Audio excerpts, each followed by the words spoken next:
समन्ता चक्रवालेषु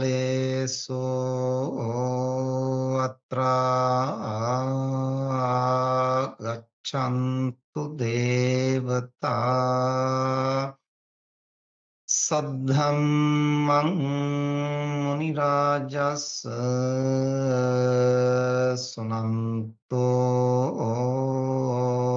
सग्गमोक्खदं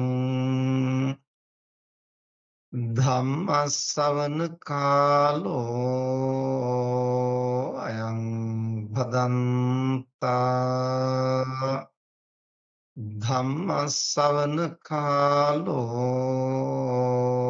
අයං භදන්තා ධම්මස්සවන කාලෝ අයං භදන්තා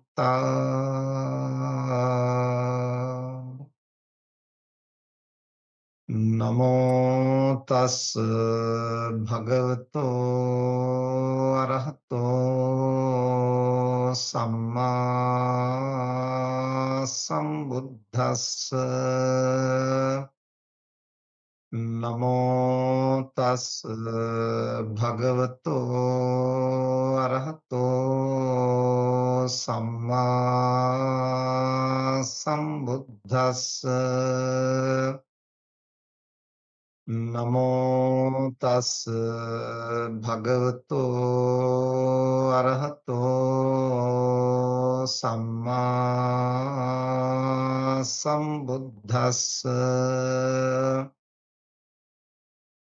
කතංච භික්ඛවේ භික්ඛු කායේ කායානුපස්සී විහෙරති ඉද භික්ඛවේ භික්ඛු අරඤ්ඤගතෝ වා රුක්ඛමූලගතෝ වා ශුඤ්ඤාගාරගතෝ වා නිසීදති පල්ලංකං ආභුජිත්වා උජුං කායං පනිධාය පරිමුඛං සතින් උපට්ඨපෙත්වා සෝ සතෝව අස්ස සති සතෝ පස්ස සති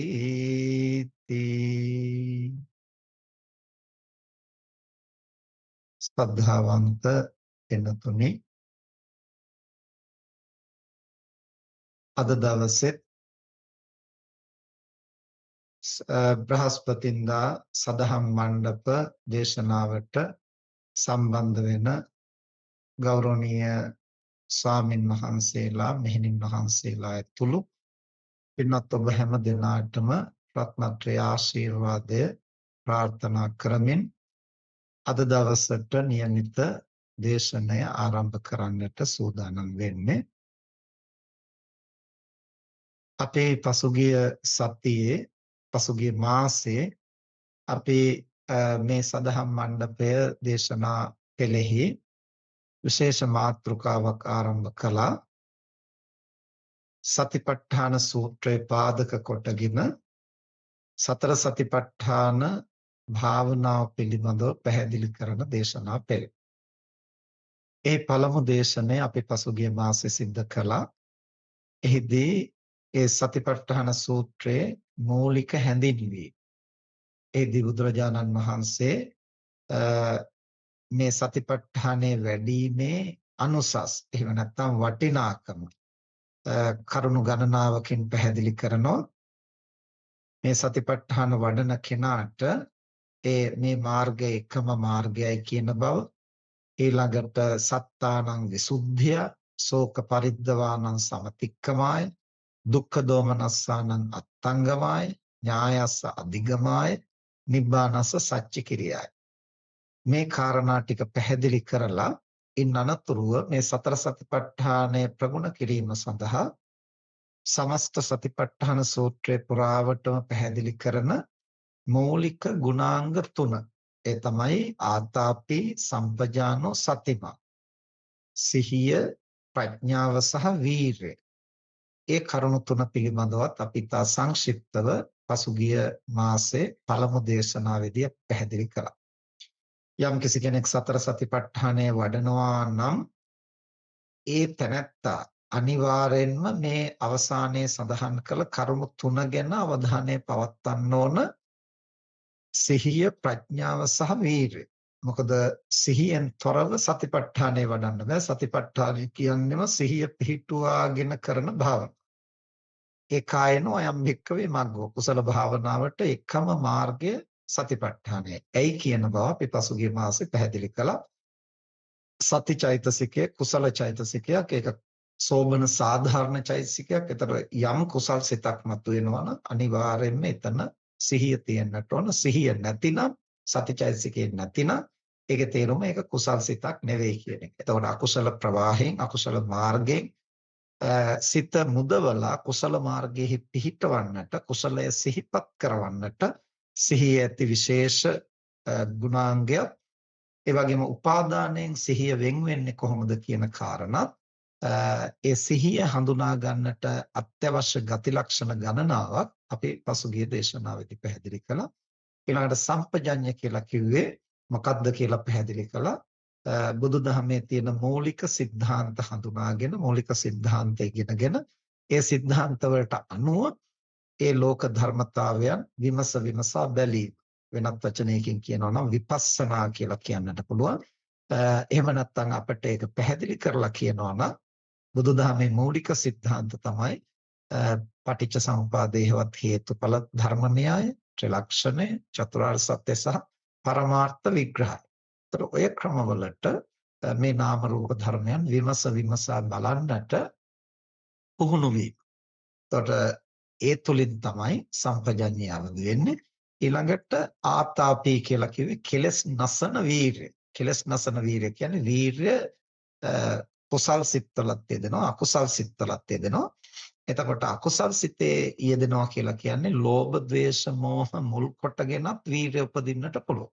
අලෝභ, අද්වේෂ, අමෝහ මුල් කොටගෙනත් වීරිය උපදින්නට පුළුවන්. එතකොට ලෝභ, ද්වේෂ මෝහ මුල් කොටගෙන උපදින වීරිය අපිට කෙලස් දුරු කරන්න උදව් වෙන්නේ කෙලස් වැඩෙන්නටයි උදව් වෙන්නේ. එතකොට කෙලස් දුරු කරන්න උදව් වෙන්නේ අලෝභ, අද්වේෂ, අමෝහ මුල් කොටගෙන කුසල මූලික උපදින වීරිය තමයි අපිට කෙලස් ප්‍රහාණය කරන්නට උපකාර වෙන්නේ. අන්න ඒ වීරිය තමයි මෙතන ආතාපි කෙලස් තවන වීරිය හැටියට හඳුන්වන්නේ.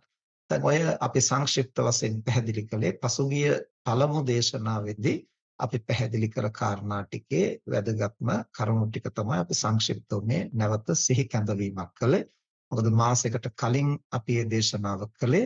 ඉතින් ඒ අතරතුරේ නැවත නැවතත් මේ දේශනාවන් අහලා පුහුණු කළ යුත්තේ කොහොමද කියලාත් අපි පැහැදිලි කළා.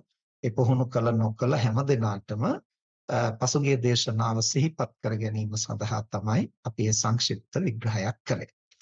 එතකොට අද ඉඳලා අපි ආරම්භ කරන්නේ ඒ සතර සතිපට්ඨානය පැහැදිලි කරන දේශනා පෙළ. එහි පළමු සතිපට්ඨානය තමයි කායානුපස්සනා සතිපට්ඨානය. ඒතර කායානුපස්සනාවේ ප්‍රධාන කොටස් තියෙනවා 6ක්. එහෙම නැත්නම් විග්‍රහ වශයෙන් ගත්තොත් කොටස් තියෙනවා 14ක්.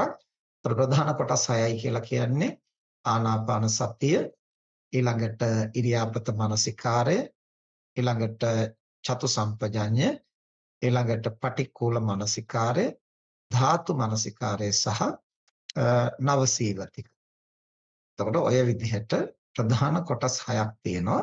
ඒ ප්‍රධාන කොටස් 6න් අද අපි කතා කරන්නට බලාපොරොත්තු වෙන්නේ ආරම්භ කරන්නේ එහි පළමු කොටස ආනාපාන සති භාවනාව. ඒතර ආනාපාන සති භාවනාව කායानुපස්සනාවක් හැටියට දක්වන්නේ කුමක් නිසාද? ආස්වාස ප්‍රස්වාස වායුව කියලා කියන්නේ කය පිළිබඳ කාරණය. දැන් අපිට කායානුපස්සනා, වේදනානුපස්සනා, චිත්තානුපස්සනා, ධම්මානුපස්සනා කියලා ගත්තාම කායානුපස්සනා කොටසට තමයි ආස්වාස ප්‍රස්වාස පිළිබඳ භාවනාව ඇතුළත් කරන්නට වෙන්නේ. එතකොට අනික් අතට මේ ආනාපාන සතිය එහෙම නැත්නම් ආස්වාස ප්‍රස්වාසයේ ඇයිද කායානුපස්සනාවේ මුලටම අරගෙන තියෙන්නේ?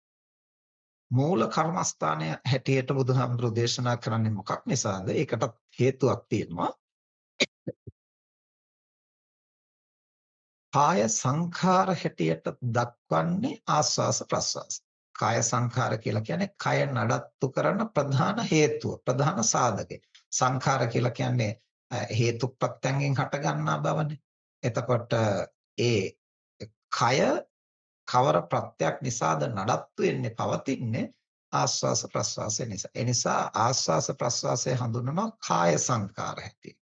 ඊළඟට වචී සංකාර කියලා හඳුන්වනවා විතක්ක ਵਿਚාර දෙක. ඒ විතක්ක ਵਿਚාර නිසා තමයි වචන උපදින්නේ. විතක්ක ਵਿਚාර නැතිනම් වචන උපදින්නට විදිහක් නැහැ.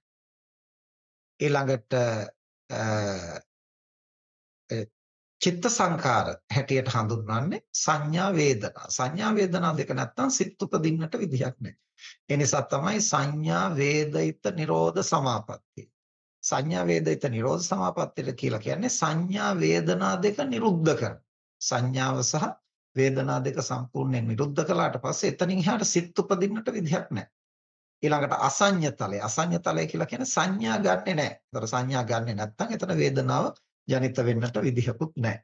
එතකොට එතන සිත ක්‍රියාත්මක වෙන්නේ නැහැ. අන්න ඒ විදිහට සිත ක්‍රියාත්මක වීමේ ප්‍රධාන මූල ධර්මය සංඥා වේදනා දෙක, වචනය ක්‍රියාත්මක වීමේ ප්‍රධාන මූල ධර්මය විතක්ක ਵਿਚාර දෙක, කය ක්‍රියාත්මක වීමේ ප්‍රධාන මූල ධර්මය ආස්වාස ප්‍රස්වාස.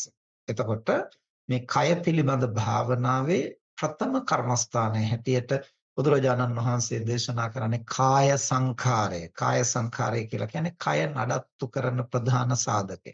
ඒක තමයි ආනාපාන සතිය. එහෙම නැත්නම් ආස්වාස ප්‍රස්වාස. ඒ පිළිබඳ සිහිය තමයි ආනාපාන සති කියලා කියන්නේ.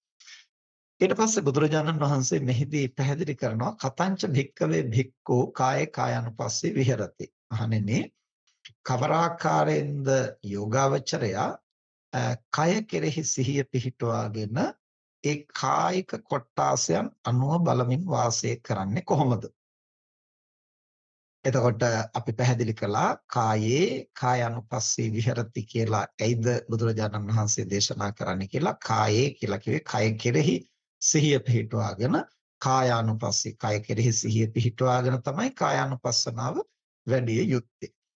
එතකොට එහිදී තථාගතයන් වහන්සේ දේශනා කරන ඉද භික්කවේ භික්ඛු අරඤ්‍යගතෝ රුක්ඛ මූලගතෝ ශුඤ්ඤාගාරගතෝ නිසීදති පල්ලංකං ආභුජිත්වා උජුං කායං පනිදාය පරිමුඛං සතින් පට්ඨපෙත්වා සෝ සතෝ අස්ස සති සතෝ පස්ස සති. දැන් ඔන්න ඔය ක්‍රමයට තමයි මේ ආනාපාන සතිය වඩන්නට බුදුරජාණන් වහන්සේ මූලික පසුබිම දේශනා කරන්නේ.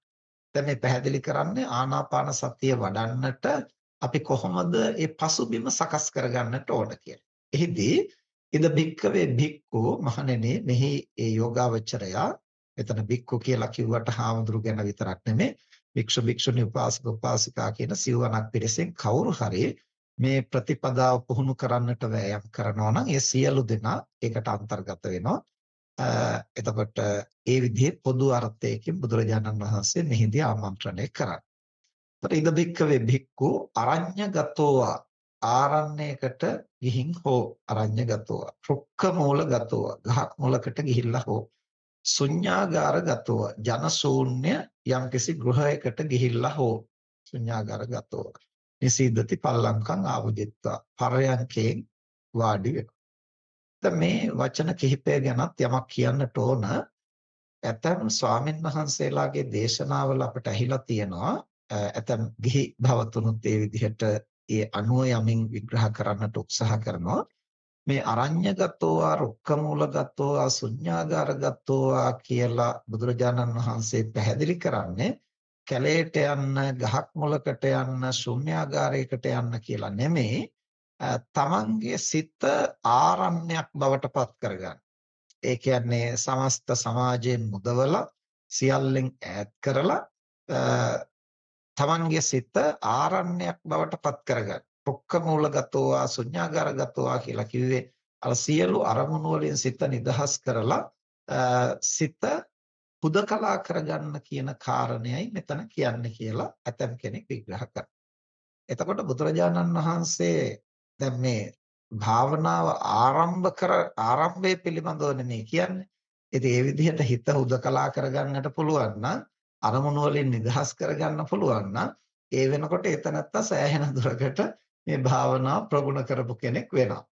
එතකොට ඒ නිසා ඒ தත්වයෙන් අපිට අරමුණු වලින් සිත නිදහස් කර ගැනීමත් අවශ්‍යයි. සිත හුදකලා කර ගැනීමත් අවශ්‍යයි. හැබැයි අපි තේරුම් ගන්නට ඕන අර කය පවත්වා ගන්නා පසුබිම ගැන කියනකොට ඒ කියන්නේ මානසික කාරණා වලට වඩා භෞතික පාරිසරික කාරණා කියන බව අපි පරිස්සමෙන් තේරුම් ගන්නටත් ඕන. දැන් මේ මනස පවත්වන විදිහ ගැන විස්තර කරන්න තාම බුදුහාමුදුරුවෝ මෙතන මේ වාක්‍ය තුල ආරම්භ කරලා නැහැ. මෙතන පැහැදිලි කරන්නේ මේ පාරිසරික සාධක ටික. ඊට පස්සේ කොහොමද කය තියාගන්නේ? අන්න ඊට පස්සේ තමයි සිහිය පිහිටුවාගෙන හිත පවත්වන හැටි සහ එතනින් එහාට තමයි හිත පුහුණු කරන විදිහ ගැන කතා කරන්නේ. ඒ නිසා මේ ආරම්භ කරපු ගමන් පළවෙනියටම හිත සියලු අරමුණු වලින් නිදහස් කරගන්න කියන කතාවක් නෙමෙයි. මොකද තථාගතයන් වහන්සේගේ දේශනාව අනුපිළිවෙල දේශනාවක්. අනුපූර්ව ප්‍රතිපදාවක්. ඒක නිකන් අර අගට කරන්න තියෙන වැඩේ මුලින් කරන්න පටන් ගන්න කියලා බුදුහාමුදුරෝ දේශනා කරන්නේ.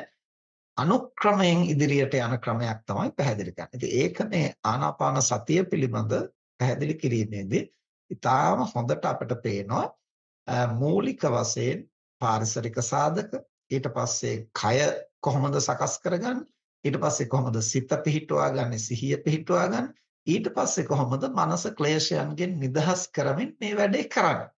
අන්න එහෙම ඉතාම ක්‍රමානුකූලව මේක පැහැදිලි කරලා තියෙනවා. ඒ නිසා අර වගේ අර විග්‍රහයන් ඔළුවට අරගෙන ඒක කාරණා පටලවාගෙන අර මේ එකපාරටම අපිට මේ සිත නිදහස් කර ගැනීමක් ගැනයි කියන්නේ කියන අදහස ගත්තොත් අර මූලික පාරිසරික සාධක පිළිබඳව අපේ අවධානය ගිලිහෙන්නට පුළුවන්. දැන් මේ පාරිසරික සාධක සහ මේ කාය සාධක මෙතනදී වැදගත් වෙන්නේ මොකක් නිසාද? දැන් බුදුරජාණන් වහන්සේ දේශනා කරන හැම ආරණ්‍යයට ගිහිල්ලා හරි රුක් මොලට ගිහිල්ලා හරි ජනශූන්‍ය තැනකට ගිහිල්ලා හරි නිසීදති පල්ලංකම් ආභුජිත්වා පරයන්කේ ඒ කියන්නේ එරමිනිය ගොතාගෙන ඒ තැනත්තා වාඩි වෙනවා. පරයන්කේ කියලා කිව්වහම පුරුෂයාට බද්ධ පරයන්කය, ස්ත්‍රියට අර්ධ පරයන්කය. එතකොට බද්ධ පරයන්කය කියලා කියන්නේ කකුල් දෙක ඉදිරියට නවලා. ඒතර කකුල් දෙක ඉදිරියට නැවුවහම ඒ ඉදිරියට නවලා වාඩි වෙන්නේ විවිධ ක්‍රම තියෙනවා. යටිපතුල් දෙකම ඉහළට මතු කරලා හිටින හැටියට වාඩි වෙන්න පුළුවන් නම් ඒකට කියනවා පద్මාසනය. ඒකත් බද්ධ පරයන්කය. එහෙම නැත්නම් එක කකුලකට යටින් අනික් කකුල තියලා වාඩි වෙන්නට පුළුවන් නම් ඒකට කියනවා සුඛාසනය කියලා. එහෙම නැත්නම් අර්ධ පద్මාසනය කියලාත් කියනවා. එතකොට ওই ක්‍රමවලින් Tamanට පහසු විදිහකට වාඩි වෙන්නට පුළුවන්. ඉතින් සමහර කෙනෙකුට එහෙම කකුලකට යටින් කකුලක් තියා ගන්නත් අමාරුයි. සමහරුන්ට යටිපතුල් දෙකම උඩට හිටෙන හැටියට තියා ගන්නත් අමාරුයි. එතකොට ඒ අය පුළුවන් හැටියට කකුල් දෙක ඉස්සරහෙන් කතිරයක් වගේ හිටින්න වාඩි වෙන්නට උත්සාහ කරනවා. එතකොට ඒ කොහොම හරි ඒ විදිහට කකුල් දෙක ඉදිරිපසින් නමලා වාඩි වෙනවට තමයි කියන්නේ පරයන්කය කියලා. ඒතර පල්ලංකම් ආභුජිත්වා කියලා කියන්නේ පලක් බඳ එහෙම නැත්නම් පරයන්කෙන් වාඩි වෙනවා. ඒතර කාන්තාවන්ට දැන් වර්තමානයේ අපි දකිනවා කාන්තාවොත් ඒ විදිහට කකුල් දෙක ඉදිරියට නමලා වාඩි වෙන අවස්ථා ඔය විශේෂයෙන් බටහිර රටවල අපි දකිනවා බහුලව. එතකොට අපේ රටවල වල ගොඩක් වෙලාවට කාන්තාවන් වාඩි වෙන්නේ කකුල් දෙකම එක පැත්තකට නවලා. ඒ ක්‍රමය නම් එච්චරම හොඳයි කියලා කියන්න බෑ. හුඟක් දෙනා ඒ විදිහට මේ ආසියාතික රටවල් වල කාන්තාවන් කකුල් දෙකම එක පැත්තකට නමලා වාඩි වෙන්න උත්සාහ කරනවා. ඒ මොකද දැන් අර කකුල් දෙක ඉදිරියෙන් නමලා වාඩි වීම කාන්තාවකට එතරම් මොකද කාන්තාවගේ ඇඳුම් පැළඳුම් වල ස්වභාවයයි ඔක්කොම එක්කලා ඒක පහසු නැති ක්‍රමයක් හැටියට. එහෙම නැත්නම් ඒක එතරම් සංවර නැති හෝ පහසු නැති ක්‍රමයක් හැටියට දකින්න නිසා වෙන්නට පුළුවන්. අර කකුල් දෙකම පිටිපස්සට නවනවා. හැබැයි කකුල් දෙකම පස්සට නවන්නේ එකම පැත්තට. දැන් කකුල් දෙකම එකම පැත්තට නැවුවට පස්සේ කඳ කෙලින් තියාගන්න පහසු නෑ. කලාතුරකින් අය ඉන්න පුළුවන් ශරීරයේ ටිකක් කෙට්ටු අය, ඒ වගේම කුඩා කාලේ ඉඳලා එහෙම වාඩි වෙලා පුරුදු අය යම් ප්‍රමාණයකට කය සමබර කරගෙන එහෙම ඉන්න පුළුවන්. නමුත් වැඩි දෙනෙක් අපි දැකලා තියෙනවා කකුල් දෙකම පස්සට නවලා එක පැත්තකට වම් පැත්තට හරි දකුණු පැත්තට හරි එක පැත්තකට කකුල් දෙකම පිටිපස්සට නැවුවාම ඒ කකුල් දෙක නවපු පැත්තෙන් ප්‍රතිවිරුද්ධ පැත්තට කය බර වෙන්නට ගන්න. එතකොට මේ බර වෙන කොටස ආපහු මෙහාට ගන්න ආය උරහිස් පැත්තෙන් අනිත් පැත්තට නමා ගන්න. එතකොට අල්ප දයන්න වගේ වකුටු වෙච්ච ස්වභාවයක් තමයි කයේ ඇති වෙන්නේ. ඒ ස්වභාවය ආනාපාන සතිය වඩන්නට කොහෙත්ම සුදුසු තත්ත්වයක් නෙමෙයි. ඒ මොකද දැන් මේ ආස්වාස ප්‍රස්වාසය කියලා කියන්නේ අපේ ශ්වසන පද්ධතිය සහ සම්බන්ධ කාරණයක් නේ. ඒතර ශ්වසන පද්ධතිය හරියට ක්‍රියාත්මක වෙන්නට නම් උජුං කායං පනිදාය. ශරීරයේ තුනටියෙන් උඩ කොටස හොඳට ඍජු වෙන්නට. ඒකයි මම කිව්වේ මේවා මේ මානසික කාරණා හැටියට පටලවා ගන්න නැතුව මේ භෞතික කාරණා හැටියට අපි තේරුම් ගැනීමේ වැදගත්කම. එතකොට උජුං කායං පල්ලංකං ආභුජිත්වා උජුං කායං පනිදාය. එතකොට පරයන්කේ පලක් බැඳගෙන පරයන්කෙන් වාඩි වෙලා කය ඍජු කරගෙන තුනටියෙන් උඩ කොටස හොඳට ඍජු කරගෙන. එහෙම ඍජුව ඉන්න නම් කාන්තාවකට වඩාම සුදුසු ක්‍රමය තමයි කකුල් දෙක දෙපසින් පිටිපස්සට නැවීම. එතකොට දෙපසින් පිටිපස්සට නැවුවහම ඊටාම හොඳට කය ඍජුව හිටිනවා. ඉතින් ඒක පරිස්සමින් පුහුණු වෙන්නට ඕන අවශ්‍ය නම් එතකොට එහෙම හරියට පුහුණු වෙලා නැති කෙනෙකුට ඒ ඉරියව්වෙන් එකපාරට වාඩි වෙන්න අපහසුතාවයක් උකුල් ඇටවලට දැඩි පීඩනයක් එන්නට පුළුවන්. ඒක ටික ටික පුහුණු වුණොත් පුළුවන්. ඉතින් ඒ සඳහා සමහර මව්වරු කරන දේ තමයි එහෙම කකුල් දෙක දෙපසින් පිටිපස්සට නවලා ඒ මැද්දේ පුංචි කොට්ටයක් උසට තියලා කොට්ටයක් හරි නැත්නම් බංකුවක් හරි තියාගෙන ඒ මත වාඩි වෙනවා. එතකොට කකුල් දෙකට එන පීඩනය එන්නේ නැහැ. ඒ විදිහට පුංචි උපක්‍රමයක් සමහර කෙනෙක් යොදාගෙන තියෙනවා. ඒ සඳහා බොහෝ විට විදේශ රටවල භාවනා මධ්‍යස්ථානවල එහෙම අපි දැකලා තියෙනවා. පුංචි බංකුවක් පොඩි ඇලයක් හිටින හැටියට හදලා එතකොට ඒකට යටින් කකුල් දෙක දාලා වාඩි වෙලා අර බංකුව උඩ තමයි එතකොට තමන්ගේ ශරීරයේ බර හිටින්නේ. එතකොට තව සමහරව වාඩි වෙනවා කකුල් දෙකම පිටිපස්සට නවලා කකුල් දෙකම හේතු වෙන්න තියලා ඒ කකුල් දෙක උඩ වාඩි වෙනවා. ඒක හඳුන්වන්නේ වීරාසනය කියලා යෝගවලදී. එතකොට ඒක වාඩි වෙලා ඉන්න පහසු ක්‍රමයක්.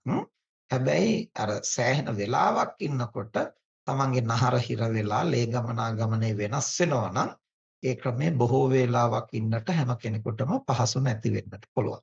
එතකොට කොයි විදිහෙන් හරි දැන් මේ සුදුසුම ඉරියව් කිව්වා වුණාට හැම කෙනෙකුටම ඉරියව්ව පවත්වන්න බැරි නම් අවසානයේ අපිට මේවා කරන්න වෙන්නේ Tamanට පහසු විදිහේ ඉරියව්වක ඉඳගෙනයි. හැබැයි මේ කාරණා ගැන අවධානය යොමු කිරීම අපට වැදගත් වෙනවා. ඇයි මේ කාරණා කියන්නේ? මේ සුදුසුකම් තියෙනකොට තමයි අපිට මේ භාවනාව වඩා හොඳින් කරගන්නට අවස්ථාව ලැබෙන්නේ. අර අරඤ්‍යගතෝ රුක්කමූලගතෝ ශුඤ්ඤාගාරගතෝ කියලා කිව්වේ ඇයි? ආස්වාස ප්‍රස්වාසය වඩා සියුම් වෙනකොට ශරීරයට දැන් මේ අපි රළු විදිහට හුස්ම ගන්නවා වගේ නෙමෙයි ආස්වාස ප්‍රස්වාසය ගැන අවධානය යොමු වෙන්න වායෝ ධාරාව ඉතාම සියුම් වෙනවා. එහෙම සියුම් වෙනකොට වාතය පිරිසිදු නොවුනොත් ඒතනත්තාගේ කයට අවශ්‍ය ඔක්සිජන් ප්‍රමාණය નિවරදිව ලැබෙන්නේ නැති වෙන්න පුළුවන්. එතකොට විවිධ අපහසුතා මතුවෙනවා. අනිත් කාරණේ තමයි සිහිය වැඩෙනකොට චිත්ත ඒකාග්‍රතාවය වර්ධනය වෙනකොට ගත සිත සැහැල්ලු වෙනකොට ආස්වාස ප්‍රස්වාසයේ සියුම් වෙනකොට අර පරිසරයේ තියෙන යම් විෂම තත්වයන් වඩා ප්‍රකටව දැනෙන්න. අපි හිතමු වාතයේ යම්කිසි තදබල දුර්ගන්ධ තත්වයක් තියෙනවනම් ඒවර සාමාන්‍ය වෙලාවට ඉන්නවට වඩා තදින් දැනෙන්න ගන්නවා. ඒ වගේම වසවිස තියෙනවා නම් ඒවා වඩා තදින් ග්‍රහණය වෙන්නට ගන්නවා අර සූක්ෂම බවත් එක්ක. ඉතින් අන්න ඒ නිසා තමයි ආනාපාන සතිය වැඩි වීම සඳහා අර හුදකලා පරිසරය වඩා යෝග්‍යයි කියන බව බුදුරජාණන් වහන්සේ දේශනා කරන්නේ. ඉතින් එතකොට අපිට ආරණ්‍යයට ගිහිල්ලා ආනාපාන සතිය වඩන්න බැරි නම් ගහක් මුලට ගිහිල්ලා ඒක වඩන්න බැරි නම් ශුන්‍යාගාරය කියලා කියනකොට අපිට වැඩි පිරිසක් ගැවසෙන්නේ නැති තැන. තමන් නිවසේ භාවනා කරනවා නම් ඒ තමන්ට භාවනා කරන කුටියවත් අඩුතරමින් වෙනත් අය එහාට මෙහාට ගැවසෙන්නේ නැති තැනක් තෝරා ගැනීම වැදගත් වෙනවා. එතකොට ඒ පිරිසගෙන් ටිකක් ඈත් වෙච්ච විවෘත හොඳට වාතාශ්‍රය තියෙන හුදකලා පරිසරය තමයි ආස්වාස ප්‍රස්වාසයේ පිළිබඳ භාවනාවෙහිවත් ආනාපාන සති භාවනාවට පාරිසරික වශයෙන් වඩාත් යෝග්‍ය වේ. එතකොට ඒවා එහෙම කියන්නේ ඇයිද කියන එක ඒවා කාලයක් ප්‍රගුණ කරනකොට Tamanටම පැහැදිලිව අත්දකින්නට පුළුවන්කම තියෙනවා. එතකොට දැන් පරිසරය එහෙම සකස් කරගෙන ඊට පස්සේ කය සකස් කරගන්නවා අර කිව්ව විදිහට පල්ලංකම් ආභුජිත්වා උජුං කාය. ශරීරය හොඳට ඍජුව තියාගන්න. දැන් එතකොට අපි හිතමු අර පරයන්කෙන් වාඩි වුණාම කය ඍජුව තියාගන්න Tamanට අමාරු නම් එතකොට ඒක වෙනම පුංචි පුංචි අභ්‍යාස කරලා ඉරියව්ව වෙනම හදා ගන්න ඕන තමයි. එහෙම නැති වුණොත් අපිට භාවනාව කරන්න වාඩි වුණාට පස්සේ එන අපහසුතාවත් එක්කලා අපිට ආනාපාන සතියට අවධානය යොමු කරන්න වෙන්නේ නැහැ. වෙන වෙන රිදුම් කැක්කුම් පීඩාවලට තමයි අවධානය යොමු කරන්න වෙන්නේ. ඉතින් සමහර කෙනෙක් එහෙමම ඒකෙම ඉඳලා ඒක සකස් කරගන්නට සමත් වෙනවා. එහෙම නැත්නම් අපිට පුළුවන් වෙනම අවස්ථාවක පොඩි පොඩි ව්‍යායාම කරලා අර වාඩි වෙන්නට සුදුසු ආසනය ඒ ඉරියව්වේ ඉන්න පුංචි පුංචි අභ්‍යාස කරලා වෙනම පුහුණු වෙනවා. ඒ පුහුණුවත් එක්කලා අපි ආනාපාන සතිය වඩන්න ඒ ඉරියව්ව භාවිතයට ගන්න උත්සාහ කරනවා. ඉතින් ඔය එකක්වත් කරන්න අපහසු අය අපි හිතමු යම්කිසි කයේ රෝගී තත්ත්වයක් නිසා එහෙම නැත්නම් හදිසි අනතුරක් නිසා ඇතිවෙච්ච ප්‍රශ්න එහෙම නැත්නම් උත්පත්තියෙන් ඇතිවෙච්ච යම් දෝෂයක් නිසා එහෙම නැත්නම් යම් රෝගයක් නිසා මේ කවර හෝ කාරණයක් නිසා යම්කිසි කෙනෙකුට ඔය කියන විදිහට බිම පරයන්කෙන් අර්ධ පරයන්කෙන් හෝ බද්ධ පරයන්කෙන් වාඩි වෙන්න බැරි නම් ඒ තැනත්තා කුඩා පුටුවක් වගේ පාවිච්චි කළාට කමක් නැහැ. හැබැයි එතනදිත් අර තුනටියෙන් උඩ කොටස හොඳට ඍජුව තියා ගැනීම සඳහා සැලකිලිමත් වෙන්නට ඕන.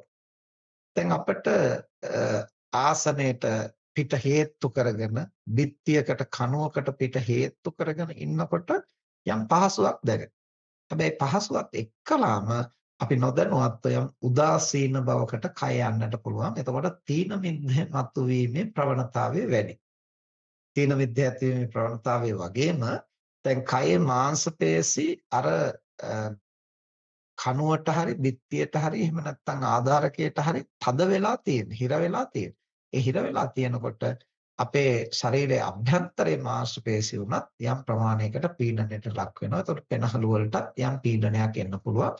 එතකොට එබඳු තැනකදී අපි වටහා ගන්නා කාරණා කයේ ප්‍රകൃතිය නෙමෙයි.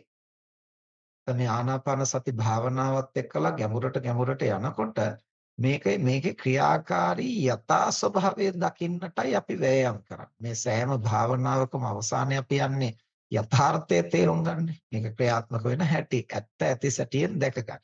ඉතින් ඇත්ත ඇති සැටියෙන් දකින්න නම් ඒකේ ප්‍රകൃතිය පිළිබඳව අධ්‍යයනය කරන්න. විකෘතිය අධ්‍යයනය කරලා අපට යථා ස්වභාවය දකින්නට පහසු නැහැ. අන්න ඒ නිසා තමයි මෙබඳු තැන්වලදී බුදුරජාණන් වහන්සේ යම්කිසි මඟ පෙන්වීමක් කරන්නේ. එතකොට අරඤ්‍යගතෝවා, රුක්ඛමූලගතෝවා, ශුඤ්ඤාගාරගතෝවා දැන් පරිසර සාධක ටික කිව්වා. ඊට පස්සේ නිසීදති පල්ලංකං ආභුජිත්වා පරයන්කෙන් වාඩි වෙනවා. උජුං කායම් පනිදාය. ශරීරය ඍජු කරගෙන. ඊට පස්සේ උජුං කායම් පනිදාය ඊළඟට පරිමුඛං සතින් උපට්ඨපෙත්තා.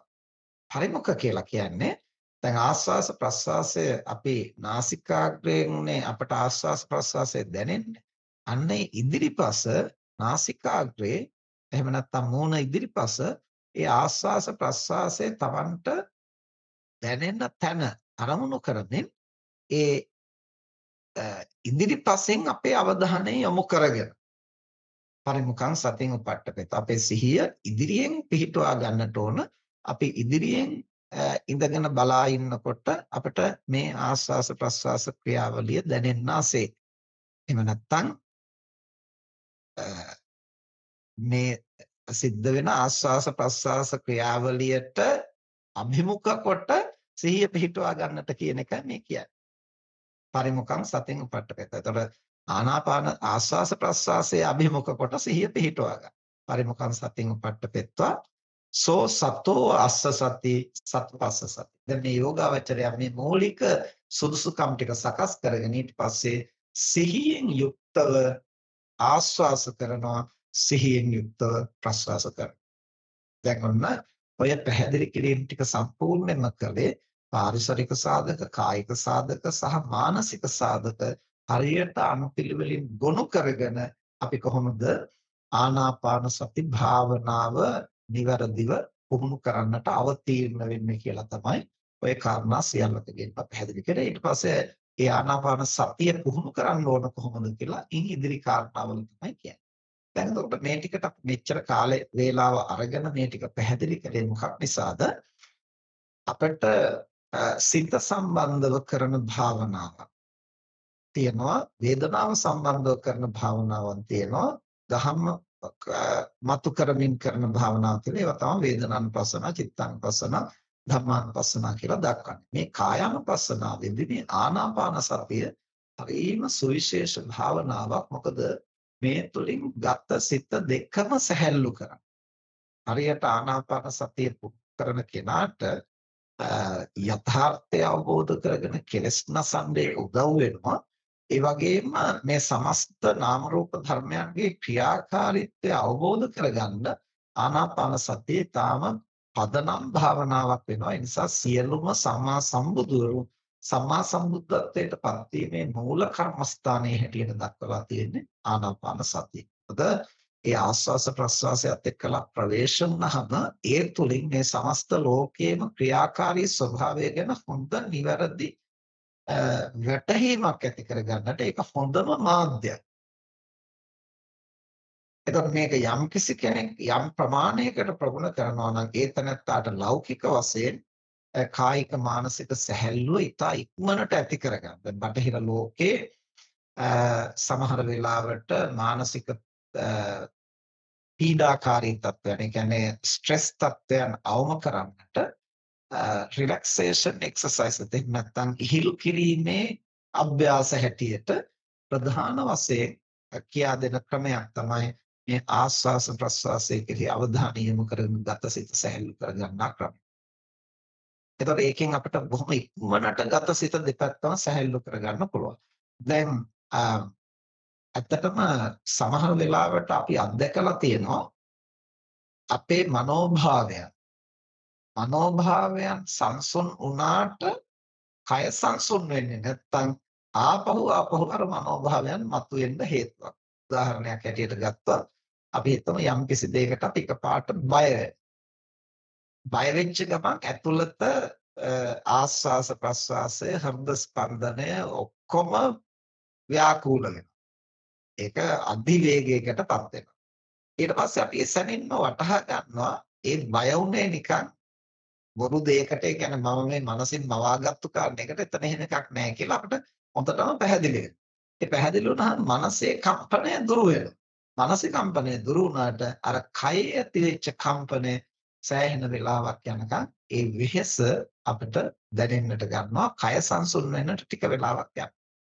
එතකොට දැන් ඕක අනිත් පැත්තට ගත්තන් පස්සේ අපි තුමු ද්වේෂය වගේ මතුවුණොත් ඒ ද්වේෂසිත පාලනය කරන්නට උත්සාහ කළාට අර කයෙන් ඇති කරන කුපිත කිරීම, කයෙන් ඇති කරන වික්ෂිප්ත භාවය යලි යලි ද්වේෂ මනෝභාවයන් ඇති වෙන්න හේතු. මේක වඩාත් හොඳට ප්‍රකට වෙන අවස්ථාවක් තමයි රාගය. රාගය ඇති වුනහම කයේ ඇති කරන තේජනය. එතකොට සිතේ ඇති වෙන සරාගී මනෝභාවයේ කාමච්ඡන්දය අපේ සිහිය උපදවාගෙන, ප්‍රඥාව උපදවාගෙන, වීර්ය උපදවාගෙන අපේ තදංග වශයෙන් යටපත් කරගත්තා වුණාට වැඩි වෙලාවක් ඒ සමනය වුණු බව පවත්වා ගන්නට නොහැකිව යලි යලිත් රාගය මතුවෙන්නට හේතු වෙනවා අර කයේ ඇති වෙන ව්‍යාකූල තත්ත්වය. එහෙනම් වෙන්නේ මොකක් නිසාද? රූපය නාමයට බලපෑම් නැති කරනවා, නාමය රූපයට බලපෑම් නැති කරනවා. එතකොට ඒ නාම රූප ධර්මයන්ගේ අන්‍යෝන්‍ය ප්‍රත්‍යභාවය, අඤ්ඤමඤ්ඤ ප්‍රත්‍යභාවය. එතකොට දැන් සිත කයට බලපෑම් නැති කරනවා. ඒ නිසා තමයි දැන් අපිට කතා කරන්න ඕන කියලා හිතනකොට ඒ අනුව චිත්තජ වායුවක් මතුවෙනවා. ඒ අනුව තමයි මේ වචන පිට වෙන්නේ. අතපය හොලවන්න ඕන කියලා හිතනකොට චිත්තජ වායුවක් මතුවෙනවා. ඒ වායුවත් එක්කලා තමයි මේ රූප කලාප එහාට මෙහාට හසුරුවන්නට අපිට පුළුවන් වෙන්නේ. ඇවිදගෙන ඉස්සරහට යන්න ඕන කියලා සිතක් ඇති වෙනකොට තමයි කය ඉදිරියට රූප කලාප මවමවා ඉදිරියට, එහෙම නැත්නම් රූප කලාප ඉදිරියෙන් ජනිත වෙමින් ඉස්සරහට යනවා. එහෙම නැත්නම් මේ රූපයට ඉස්සරහට යාමේ හැකියාවක් නැහැ. මම මේක පෙරත් පැහැදිලි කරලා තියෙනවා. හරියට දැන් අර තොරණක විදුලි බල්බ ටික ඔක්කොම පුවරුවක හයි කරලා තියෙනවා. ඒ බල්බ වලට කොහාටවත් යන්න බෑ. ඒ බල්බ වලට පුළුවන්කම තියෙන්නේ දැල්විලා නිවෙන්නට විතරයි. එතරම් දැල් වෙනවා, එතරම් නිවෙනවා. අන්න ඒ වගේ මේ රූපවලට කරන්න පුළුවන් වෙන්නේ එතනම ජනිත වෙලා එතනම නිරුද්ධ වෙන්න විතරයි. ඉදිරියට යන්නේ හැකියාවක් නැහැ. ඒත් රූපය කොහොමද ඉදිරියට යන්නේ? අර විදුලි පුවරුවේ තියෙන බල්බ වලින් අපිට පුළුවන් විදුලි ආලෝකය හරහා මේ යම් චිත්‍ර මවන්න පුළුවන්. දැන් රස් මාලාව බුදුරජාණන් වහන්සේගේ ශීර්ෂයේ ළඟින් ආරම්භ වෙලා එහාට විහිදෙනවා. විහිදෙනවා කියන්නේ කොහොමද? බල්බ් එක එහාට යන්නේ නැහැ. බල්බ් එකට පුළුවන්කම තියෙන එතන දැල්විලා නිවෙන්නට. එතකොට කොහොමද මේ විහිදෙනවා පෙන්වන්නේ? ඒ ශීර්ෂයේ ආසන්නයේම බල්බේ දැල්විලා නිවුණු ගමන් ඊළඟ ඒක නිවනකොට මේ ඊළඟ ඒක නිවනකොට මේක වේගවත්ව සිද්ධ වෙනකොට ශීර්ෂයේ ළඟින් නිකුත් වෙච්ච ආලෝකය ඈතට විහිදෙනවා වගේ පෙනෙනවා. ඒතර එකම බල්බ් එකක්වත් තියෙන තැනින් හෙලවිලා නැහැ. ඒවායේ සිද්ධ වෙලා තියෙන දැල්විලා නිවි යාම පමණයි. මේ දැල්විලා නිවි යාම ළඟින් එහයින් සිද්ධ වෙනකොට එක්තරා ගමන් කිරීමක් අපට පේනවා. ඔය සිද්ධියම තමයි අපේ කය රූප කොටාසවල සිද්ධ වෙන්නේ. රූපයක් තව තැනකට යන්න හයියක් නැහැ. රූපය ඇති වෙච්ච තැන නිරුද්ධ වෙනවා. හැබැයි මම යන්න ඕන කියන සිතුවිල්ලත් එක්කලා උපදින චිත්තජ වායෝ ධාතුවේ බලපෑම නිසා වායෝ ධාතුවේ කරන තල්ලු කිරීමත් එක්කලා මෙතන හටගත් රූප කොටාසය මෙතන නිරුද්ධ වෙනකොට අර වායෝ ධාතුවේ තල්ලු කිරීමත් එක්කලා ඊළඟ රූප කොටාසය ඊට පොඩ්ඩක් ඉස්සරහට ඒකත් එතනම නිරුද්ධ වෙනකොට ඊළඟට වායෝ ධාතුවේ තල්ලු කිරීමත් එක්කලා ඊළඟ රූප කොටාසය ඊට පොඩ්ඩක් ඉස්සරහට.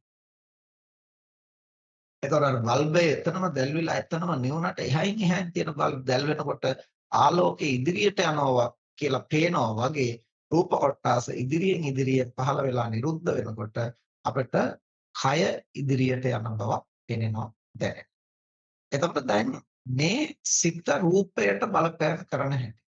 ඒ වගේම රූපය සිත් ඇති කරන්නට බලපෑම් ඇති කරනවා. ඒ නිසා තමයි භෞතික විද්‍යාඥයෝ කියන්නේ මේක මේ කිමිකල් වලින් තමයි එහෙම නැත්නම් රසායනික වෙනස්කම් වලින් තමයි අපිට සිත් ඇති වෙන්නේ. රසායනික ද්‍රවයන් වෙනස් කළාම අපිට යම් මනෝභාවයන් පාලනය කරන්න පුළුවන් කියලා කියන්නේ.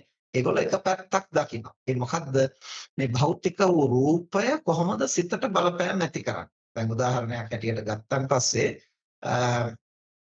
අපිට හොඳටම කුස හිස් වෙනකොට බඩගින්න ඇති වෙනකොට ඒතනත්තාට ආහාරය පිළිබඳ වඩා ප්‍රියමනාපක ආහාර රුචිකත්වය. ඒතර ආහාර රුචිකත්වය කියන්නේ කය එකක් නෙමෙයි, ඒක මනසට දැනෙන එක. ඒතර මනසේ ආහාරය පිළිබඳ තියෙන ප්‍රියමනාපක. එහෙම නැත්නම් ඒක තෘෂ්ණාවක් හැටියට, කෑදරකමක් හැටියට වැඩෙන්නත් පුළුවන්. අර බඩගින්න විසින්. ඊට පස්සේ හොඳටම බඩ පිරීලා පැණි රස, කිරි රස, ඇඹුල් රස, එතකොට මේ වගේ තෙල් සහිත ඒවා අපි අනුභව කරලා හොඳටම තෘප්තිමත් වුණාම, බඩ හොඳටම පිරුණාම අපි කන්න කැමතිම දෙයක් ගැන දුන්නා වුණත් ඒ පිළිබඳව ප්‍රිය බවක් උපදින්නේ නැහැ. එතකොට අර කුසගිනි වෙලාවට ප්‍රිය බව ඇති කරන්නේ කුස පිරුණාම ප්‍රිය නැති වෙන්නේ මොකක් නිසාද? රූපය ඒ මනෝභාවයන් ඇති කරන්නට බලපෑම් ඇති කරනවා. එතකොට ඔය වගේ දැන් අපි හිතමු අපි ගාක්ම අනුභව කරන්නට කැමති දෙයක් වුණත් ඒ තැනත්තාට උණහෙන් බිරිස්සාව හැදුනට පස්සේ ඒවා අප්‍රිය වෙනවා. ඒතර කය වෙනස් වෙනකොට මනෝභාවයන් වෙනස් වෙනවා. අන්න ඒ වගේ ශරීරය තුළ ද්වේෂය ඇති වෙනකොට ඇති වෙන වෙනස්කම ඒ විකෘති ස්වභාවය සමනය කරගත්තේ නැතිනම් ඒක යලි යලි ද්වේෂසිත ඇති කරන්න අර රූප කොටස අනික් අතට බලපෑම. රාගය ඇති වුනහම කයේ ඇති වෙන විපරීත ස්වභාවය, ඒ ඇති වෙන උත්තේජනය සමනය කරගත්තේ නැතිනම් නැවත නැවත රාගසිත ඇති වෙන්න ඒක හේතු වෙනවා. ඒ නිසා තමයි දැන් තරුණ වයසට එනකොට ශරීරයේ ඇති වෙන හෝමෝන වෙනස්කම් එක්කලා ඒ තරුණ වයසේදී අර ඇලෙන, බැඳෙන, පැටලෙන රාගේ, කාමච්ඡන්දේ ඇති වෙන ගතිය වැඩි වෙනවා කියලා කියන්නේ අර හෝමෝන ක්‍රියාකාරීත්වය කියලා කියන්නේ රූප කොටස්. ඒ රූප වලින් අර මනෝභාවයන් ජනිත කරන උපද්ද මේ විදිහට රූපේ නාමයට බලපෑම් ඇති කරනවා, නාමයේ රූපයට බලපෑම් ඇති කරනවා. එතකොට මේ නාම රූප ධර්ම දෙපැත්තම සමනය කරන්නට ඊටාම යෝග්‍ය භාවනා ක්‍රමයක් තමයි ආනාපාන සති භාවනාව. ආනාපාන සති භාවනාවත් එක්කලා ආස්වාස ප්‍රස්වාසයේ කෙරෙහි සිහිය පිහිටුවාගෙන ඒ පවත්වාගෙන යනකොට ඒ සිහිය පිහිටුවීමත් එක්කලා ආස්වාස ප්‍රස්වාසයේ හිමින් හිමින් සමනය වෙන්න පටන්. ඒ ආස්වාස් ප්‍රස්වාසයේ සමනය වෙනකොට ඒත් එක්කලා කාය සංහිඳියා, කය සමනය වේ සිද්ධ වෙනවා. පද්ධති නිවැරදිව සමනය වෙලා ඒවා ප්‍රකෘතියට එන අර විකෘති තත්ත්වෙන් මිදෙන්න. එතකොට ඒක පිළිබඳව සිහිය පවත්වනකොට මනසත් ඒත් එක්කලා සංසුන් වෙලා ප්‍රകൃතියට මතුවෙනවා. අන්න එහෙම ගත සිත දෙකම ප්‍රകൃතියට ගේන්නට විපරීත ස්වභාවයෙන් යථා තත්ත්වයට ගන්නට සැහැල්ලු කරන්න, සංසුන් කරන්න, සමනය කරන්න තාමත්ම යෝග්‍ය භාවනා ක්‍රමයක් තමයි ආනාපාන සතිය. එතකොට ඒ ආස්වාස ප්‍රස්වාස ක්‍රියාවලියත් එක්කලා කය බද්ධ වෙන්නේ කොහොමද? ආස්වාස ප්‍රස්වාස වෙනස් වෙනකොට කය වෙනස් වෙන්නේ කොහොමද? කය වෙනස් වෙනකොට ආස්වාස ප්‍රස්වාස වෙනස් වෙන්නේ කොහොමද? කය සහ ආස්වාස ප්‍රස්වාස දෙකම වෙනස් වෙනකොට ඒක සිතට බලපෑම් නැති කරන්නේ කොහොමද? ඒ වගේම සිත වෙනස් වෙනකොට ආස්වාස ප්‍රස්වාසය වෙනස් වෙන්නේ කොහොමද? ඒ නිසානේ අර එකපාරට බය වෙච්ච ගමන් හුස්ම වේගෙන් ක්‍රියාත්මක වෙන්න පටන් ගන්නවා. එතකොට ඒ සිතුවිලි කයට බලපෑම් නැති වෙනවා. කය සිතුවිලි වල මේ අන්‍යෝන්‍ය සම්බන්ධය වටහා ගැනීම තුළ මේ ආස්වාස ප්‍රස්වාසයේ තුලින් ප්‍රවේශ වුනහම සමස්ත නාම රූප ධර්මයන් ආධ්‍යාත්මික වශයෙන් ක්‍රියාත්මක වෙන්නේ කොහොමද කියලා වටහා ගන්නට ඊටාම පුළුල් ප්‍රවේශයකට යන්න පුළුවන්. ඉතින් එතනට යන්න පුළුවන් නිසා තමයි සම්මා සම්බුදුවරු ඒ සම්මා සම්බුද්ධත්වයේ සඳහා පවා පාදක කරගන්නවා මේ ආනාපාන සති කමඨාන. ඉතින් අපි හැමෝටම ඒ කියන මට්ටමට යන්න බැරි වුණාට අපට කෙලෙස් නැසීමේ කාර්ය සඳහා කායික මානසික සංහිඳියා සැහැල්ලු බව සහ මේ නාම රූප ධර්මයන් එකිනෙකට ප්‍රත්‍ය වේලා ක්‍රියාත්මක වෙන රටාව දැන් අපි කෙලෙස් නසන්න නම් ඒ කෙලෙස් උපදින හේතු දැනගන්න ඕනේ. කෙලෙස් උපදින හේතු අපේ මනෝභාවයන් වගේම යම් යම් අවශේෂ රූප කොටසත් ඒවට බලපෑම් ඇති කරනවා. එතකොට ඇතුළත අරමුණු වගේම බාහිර සාධකත් ඒකට බලපෑම් ඇති කරනවා. බාහිර සාධක වගේම අපි ගැන සිතන ආකාරයත් ඒකට බලපෑම් ඇති කරනවා. ඒතර මෙන්න මෙහෙම මේවා අතර තියෙන අන්තර් සම්බන්ධතාවය හඳුනා ගන්නට ආනාපාන සතිය අපට උපකාර වෙනවා. ඉතින් හරියට මේ භාවනාව පුහුණු කළාට පස්සේ ඕනම වෙලාවක ඇති වෙන මානසික සහ කායික පීඩනය අපට සමනය කරගන්නට තාම ඉක්මනට වහාම සමනය කරගන්නට ආනාපාන සති භාවනාව ප්‍රගුණ කරලා තිබීම වැදගත් වෙනවා. අපි හිතමු දැන් මගේ සමහරුන්ට තියෙන්නේ යම් භීතිකාවක් තියෙනවා. ඒ භීතිකාවන් සමනය කරගන්න, සමාජ භීතිකාවන් අඩු කරගන්න, යම් තැනකට කතාවක් කරන්න ගියාම ඇති වෙන කම්පනයක් ඒවා සමනය කරගන්න.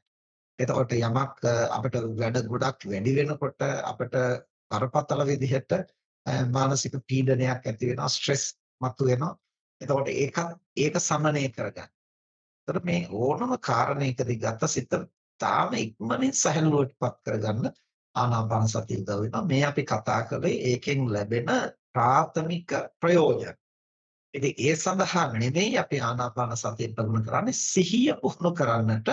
ඒ සිහිය හරියට පුහුණු කරගත්තොත් අපිට ඒක බොජ්ජංග ධර්මයක් හැටියට අර ප්‍රාථමික සුදුසුකම් හෝ හැකියාවන් ලබන්නට නෙමෙයි මම මේ සිහිය පුහුණු කරන්නේ කෙලෙස් ප්‍රහාණය කරන්නටයි, පංචස්කන්ධයෙන් මිදෙන්නටයි කියන අවබෝධය දැක්ම ඇතිව පුහුණු කරනකොට අර ප්‍රාථමික දේවල් වල ඇලිලා බැඳිලා එහි නවතින්නේ නැතිව අපිට අනුක්‍රමයෙන් ඒ තුල ඉදිරියට යන්නට පුළුවන්කම.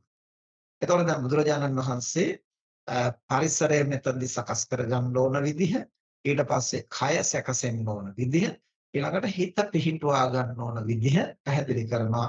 ඒ විදිහට හිත පිහිටුවාගෙන සෝ සතෝ අස්ස සති සතෝ පස්ස සති. එතනත්තා සිහියෙන්ම ආස්වාස කරනවා, සිහියෙන්ම ප්‍රස්වාස කරනවා. ඒ කියන්නේ හුස්ම ඇතුළට ගන්නකොට හොඳ අවධානය. ඒක පිළිබඳ පූර්ණ අවධානය පවත්වාගෙන හුස්ම ඇතුළට ගන්නවා, හුස්ම පිට වෙනකොට ඒ ගැන පූර්ණ අවධානය පවත්වාගෙන හුස්ම පිට කරනවා. දැන් එතකොට ඔය ක්‍රියාවලිය තුළ අපි අර පළමු දේශනාවේදී පැහැදිලි කරපු සතියෙහි ගති ලක්ෂණ ක්‍රියාත්මක වෙනවද කියලා අපි විටින් විට පරීක්ෂා කරලා බලන්න ඕන. එහෙම නැති වුණොත් අපිට ඒ ආස්වාස ප්‍රස්වාසයෙන් දැනුණා වුණාට හරියට සිහිය පිහිටලා නැති වෙන්නට පුළුවන්. දැන් අපිට යම් ප්‍රමාණයකට අවධානය යොමු කළාට පස්සේ අකුසල් සිතක් ඇති අවස්ථාවක උනත් යම් යම් දේවල් දැනෙනවනේ.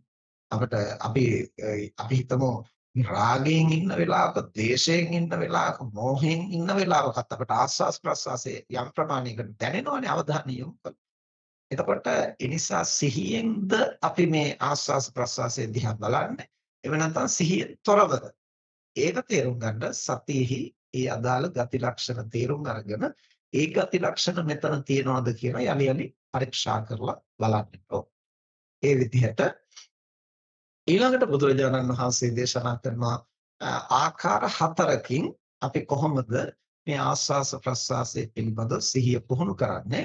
සෝ දීඝං අස්ස සන්තෝ දීඝං අස්ස සාමීති පජානාති දීඝං පස්ස සන්තෝ දීඝං පස්ස සාමීති පජානාති රසං අස්ස සන්තෝ රසං පස්ස සන්තෝ සබ්බකාය පටිසංවේදී අස්ස සිස්සාමිති පස්ස සිස්සාමිති ඊළඟට පස්සම්භයං කාය සංකාරං අස්ස සිස්සාමිති පස්ස සිස්ස. එතන ওই විදිහට කරුණු හතරක් මෙහිදී දක්වනවා. පළවෙනි කාරණය තමයි දීර්ඝ වශයෙන් හුස්ම ගන්නවා නම් හෝ දීර්ඝ වශයෙන් හුස්ම පිට කරනවා නම් ඒ බව හඳුනාගෙන ඒ කෙරෙහි පූර්ණ අවධානය පවත්වා ගැනීම. ඒ කියන්නේ දැන් සමහර වෙලාවට අපේ හුස්ම ළඟ කෙටිව වේගවත් වෙනකොට කෙටි හුස්ම. ඒත් අපේ ගතසිත සැහැල්ලු වෙනකොට ටිකක් දිග හුස්ම. දැන් අපි සුනකෙක් එහෙම නිදාගෙන ඉන්නකොට බලාගෙන හිටියොත් අපිට පේනවා ඒ සතා ළඟ කෙටි හුස්ම ගන්න. හැබැයි අපිට එච්චර ළඟ කෙටි හුස්ම ගන්න ඕන නැහැ. අපි ඊට වඩා දීර්ඝ හුස්ම ගන්න. ඒ වගේම දීර්ඝව පිට කරන්න. හැබැයි අපි උනත් කලබල වෙච්ච ගම, බය වෙච්ච ගම, තැතිගත්තු ගම, යම් කම්පනයක් ඇති වෙච්ච ගම අපටත් ළඟ කෙටි හුස්ම වැටෙනවා. එතකොට දැන් ආස්වාස ප්‍රස්වාසයේ පිළිබඳ අවධානය පුහුණු කරන කෙනා මේ කෙටි හුස්ම වැටෙනවද, දිග හුස්ම වැටෙනවද කියන බව ගැන එතනට යම් වැටහීමක් තියෙන්නට ඕන. ඊළඟට දීඝං වාස සන්තෝ සහ දීඝං වා පස්ස සන්තෝ. ඊළඟට රස්සං වා අස්ස සන්තෝ. ඊළඟට රස්සං වා පස්ස සන්තෝ. ඊළඟට සබ්බකාය පටිසංවේදී අස්ස සිස්සාමිති සිය. දැන් මම මුල් කාරණා දෙක ගැන කිව්වේ පජානාති කියන. දැන් ඒ ගැනත් වටහා ගන්නට ඕන. දැන් දීඝං වා අස්ස සන්තෝ දීඝං අස්ස සාමීති පජානාති. පජානාති කියලා කියන්නේ නිකම්ම දේවල් දැනගන්නවා කියන එක නෙමෙයි. අපි දේවල් දැනගන්න ක්‍රම තුනක් තියෙනවා. සංජානාති, විජානාති, පජානාති. සංජානාති කියලා කියන්නේ චක්කුසෝත ගහන જીවහා කාය කියන ඉන්ද්‍රිය උපකාරයෙන් යම් අරමුණක් සටහන් හඳුනා ගැනීම තමයි සංජානන. ඉන්ද්‍රිය සංජානනය කියලා කියන්නේ. දැන් ඇහැට පුළුවන්කම තියෙන්නේ රූපයක වර්ණ දකින්න පුළුවන්. හැබැයි ඇහැට රූපේ ශබ්දය දකින්න බෑ. ගන්ධය දකින්න බෑ. ඝනකම ඒකේ බර දකින්න බෑ.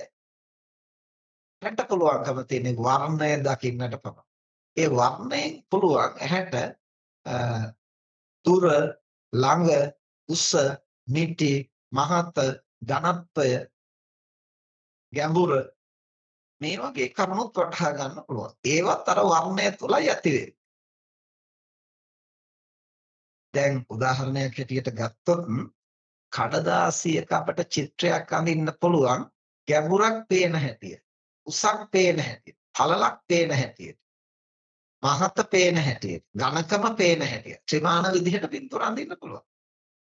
දැන් ඔය සමහර වෙලාවට අන්තර්ජාලය එහෙම තියෙන්නේ සමහර රටවල අර චිත්‍ර ශිල්පී පාරමැද්දේ විදිහට නිකන් වලක් තියනවා වගේ ඇඳලා තියෙනවා. සමහර එන අය කලබල වෙනවා. එතකොට ඒ ත්‍රිමාන විදිහට අඳින්න. එතකොට දැන් සමබර එහෙම නැත්නම් සමතලා පෘෂ්ඨයක කඩදාසිය කියන්නේ සමතලා පෘෂ්ඨයක්. දැන් සමතලා පෘෂ්ඨයේ කොහොමද මේ ගැඹුරක් පෙන්නන්නේ? වර්ණවලින්.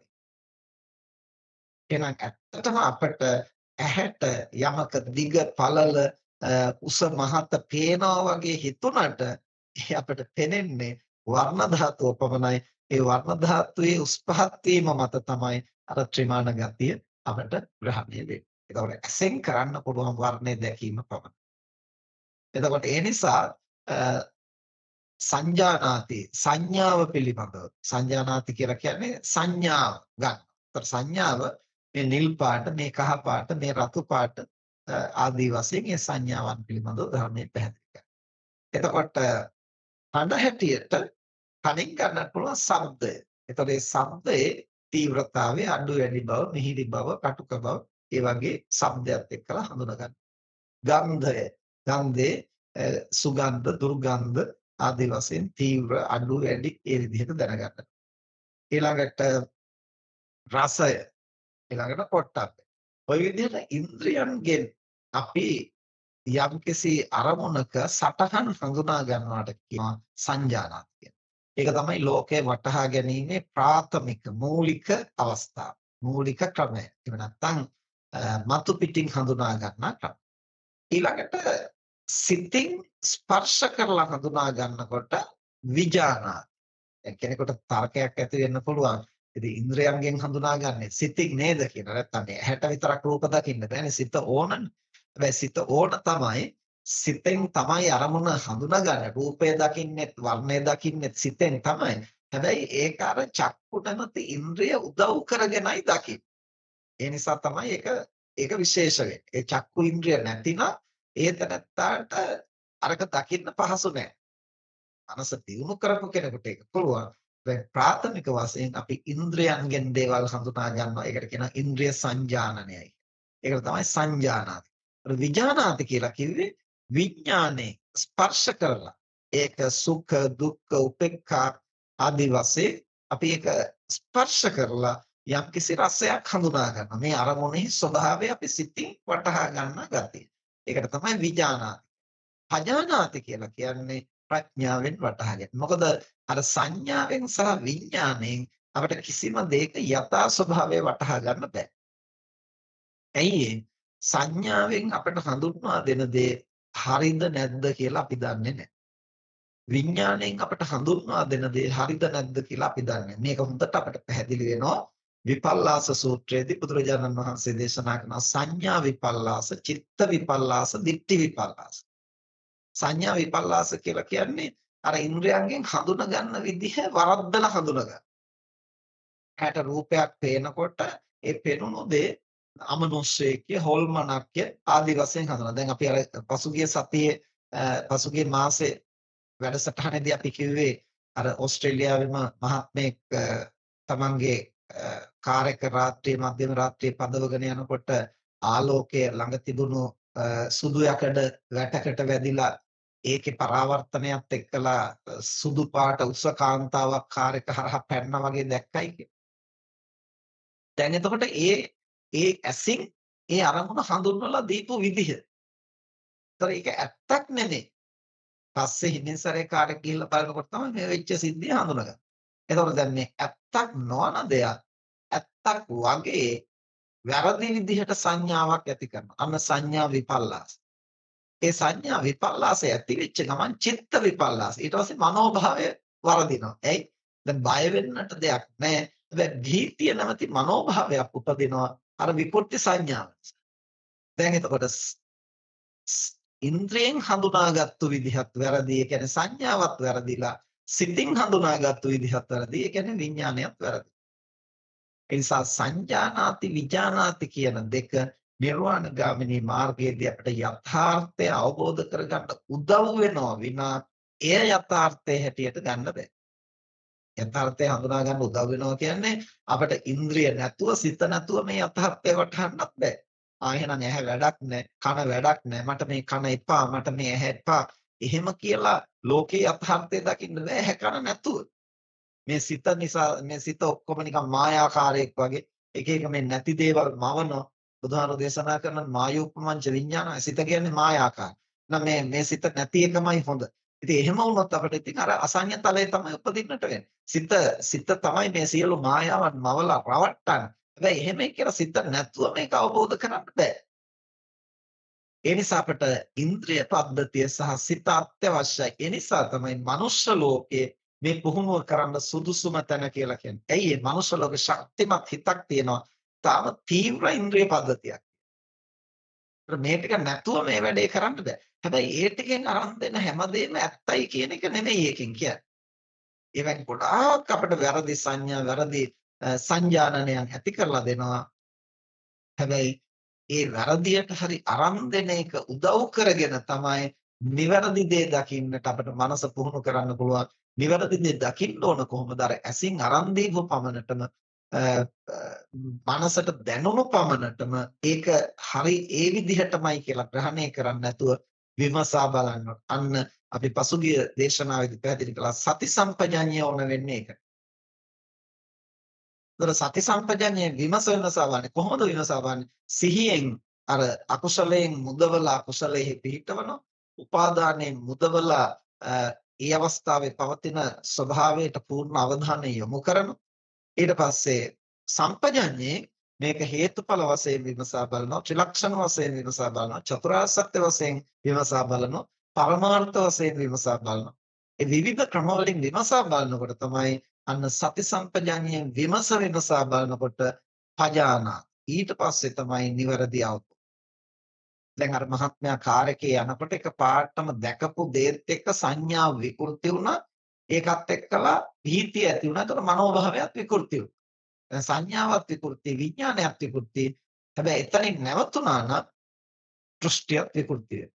එතකොට එහෙම නොවෙන්නට ආපසු ගිහිල්ලා නැවත මේක පරීක්ෂා කරලා බෙදලා බලනකොට හේතුප්‍රත්‍ය විමසනකොට අන්න සති සම්පජඤ්ඤයෙන් විමසා බලනකොට යථාර්ථය වැටහෙනවා. එතකොට තමයි පජානාති. අන්න ඒ විදිහට මෙහිදී බුදුරජාණන් වහන්සේ දක්වන්නේ දීඝං වා අස්සසන්තෝ දීඝං අස්සසාමීති පජානාති. මේ දිග හුස්මක් වැටෙනවා කියලා නිකන් ඔහෙ හිත ඉන්න එක නෙමෙයි. ඒකයි මම කිව්වේ දැන් අපිට රාගය තියෙන වෙලාවක, ද්වේෂය තියෙන වෙලාවක, මෝහය තියෙන වෙලාවකත් අපිට හුස්ම ගැන අවධානය යොමු කළොත් හුස්ම වැටෙන හැටි දැනෙනවා. හැබැයි ඒ දැනීම පජානාති නෙමෙයි.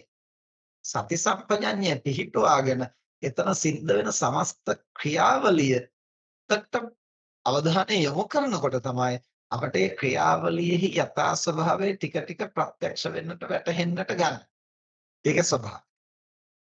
ඊට පස්සේ ඒ විදිහටම ප්‍රාශ්වාස කරනකොට අපි ඒ ගැන අවධානය යොමු කරනවා. ඊට පස්සේ රස්සංවා අස්සසන්තෝ පස්සසන්තෝ. කෙටියෙන් හුස්ම ගන්නකොට, කෙටියෙන් හුස්ම පිට කරනකොට ඇයි එහෙම වෙන්නේ? කොහොමද එහෙම වෙන්නේ? එතකොට මොන තැන්වලද ස්පර්ශ වෙන්නේ? කොහොමද දැනෙන්නේ? මේ හැම දෙයක් ගැනම පූර්ණ අවධානයකින් ඉන්නවා. එතකොට පජානාති. ඊට පස්සේ මෙතනින් එහාට බුදුරජාණන් වහන්සේ දේශනා කරන්නේ පජානාති කියලා නෙමෙයි. මෙතනින් එහාට දේශනා කරන්නේ සික්ඛති. සබ්බකාය පටිසංවේදී අස්ස සිස්සාමීති සික්ඛති.